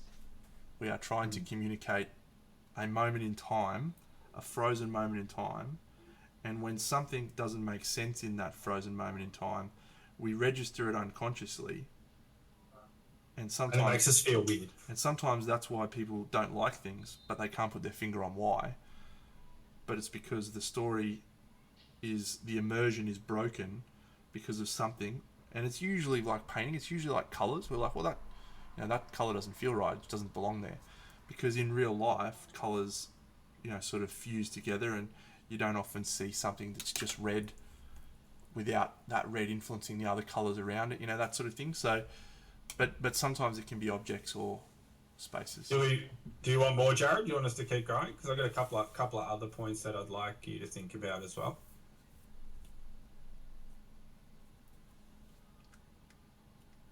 Or is that enough for the time being?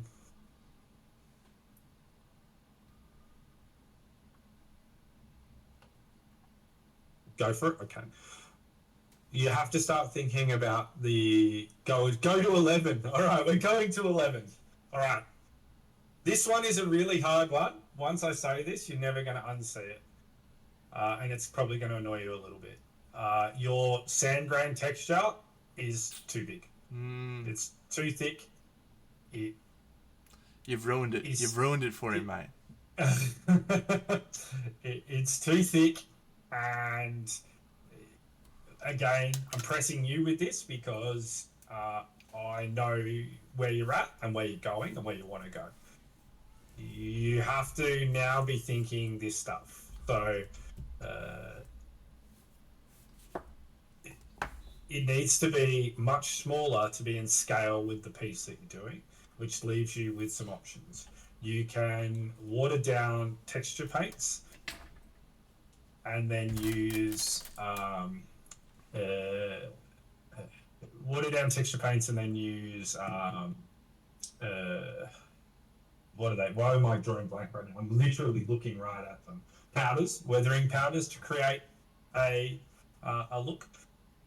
You can, which I'm sure you've seen, like the Coat of Paint guys are pretty finicky about their textures. This is something that DC is ultra finicky about with his sort of dioramas. The other option, and it's the more brutal option, but it's the best way to do things, I think, is to sculpt the ground itself and paint the textures. Some really, really good examples of this is Albert's GD entry that he won gold in single for at UK last year. We had a good example of it, I think, with the way that the ground was done on the Slaneshi entry at Crimson Brush. Yeah, some stippling and stuff. You can actually do your Milliput green stuff combo, sculpt it, and then impression that with some textures from like some rocks or some bark and create some different volumes, and that can work, and then paint it in. That's such a good one, Bucks. The scale of the rocks, the sand. It's like you will never stop seeing it now when you see rocks, and you think about the size of a foot, and you look at that guy's foot, and you go, holy shit, that's rocks the size of a toe. Or you're walking through a gravel factory, Yeah.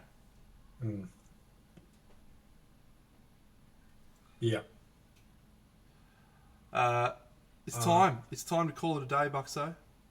Sure. I'm going to finish on a couple of elements I do like quickly. I actually like the sandstone, and I like the gold on the ground. I like the gradation between it darker towards the dirt and lighter towards the front. Really great control of focus there. I think that you have something here. You're just going to have to refine it a lot to get it to the next level. And the next level is better than anyone that you've done previous. So let's just state that. Counterpoint, don't think it's very good. Think you're fundamentally flawed from a concept perspective. But keep trying, keep doing it, Yeah. push through, see where you get by the end of it. Like I said, you've got a lot of work, but you could make this good. I think you can make this good. I think it's salvageable. Let's go raid some friends. You can all enjoy this wonderful diorama that is looking pretty cool and will be finished soon. Brent's giving you a pretty good example of what to do if you've got, if you ever want to deal with the sand scale. Use plants. Use a lot of plants. You've got a piece that can actually use a lot of plants. That can be a way to. Yeah, let me give you a couple of other slickos. This stuff, sand gel. Yeah. This stuff. Yeah, that stuff's good. Yeah. Actual dirt. Yeah. Can be good. Or even just textured paint, as Andy said. All right, who we raid? Fucking hell. Who are we raiding? I'm exhausted today. It's hot. Yeah, Fish Tank Sand's another good one. Nalin's got 314 dudes just carving up. What a champion. Whack on some tunes and fix up about it. Please do. That's what I want everyone to go away and do, is put some tunes on, let it into your heart, let it into your soul, and crank some painting out and show Deno that he's absolutely cooked by turning up next week with some dope pieces for us to have a look at. I would like to say that you are all idiots. Thank you. People who think music inspires them are clowns. You lost. Don't try and last word it after conceding defeat. Clowns. No, I said I would concede defeat, but you're wrong. Let's go have a look at Mike Moans. He's painting some Dungeons and Dragons stuff. So I like Mike. He's a cool cat. Good night, everyone. You were listening to Thanks for coming music. along. Well, there's your problem, mate. There's your problem. Yeah, thanks, good one, friends. I'll be back Sunday morning. Bucks will be hopefully back next Monday. I'll no doubt share some photos of my finished diorama in the next few days. 48 hours. Yeah, and then I'll get started. I actually assembled all the figures for water, so we're gonna do water next. So that's what that's what you'll probably see on Sunday. Is a bit of water. Okay, let's go. Big Deno out. See you, everyone. Pathetic goodbye. It's alright.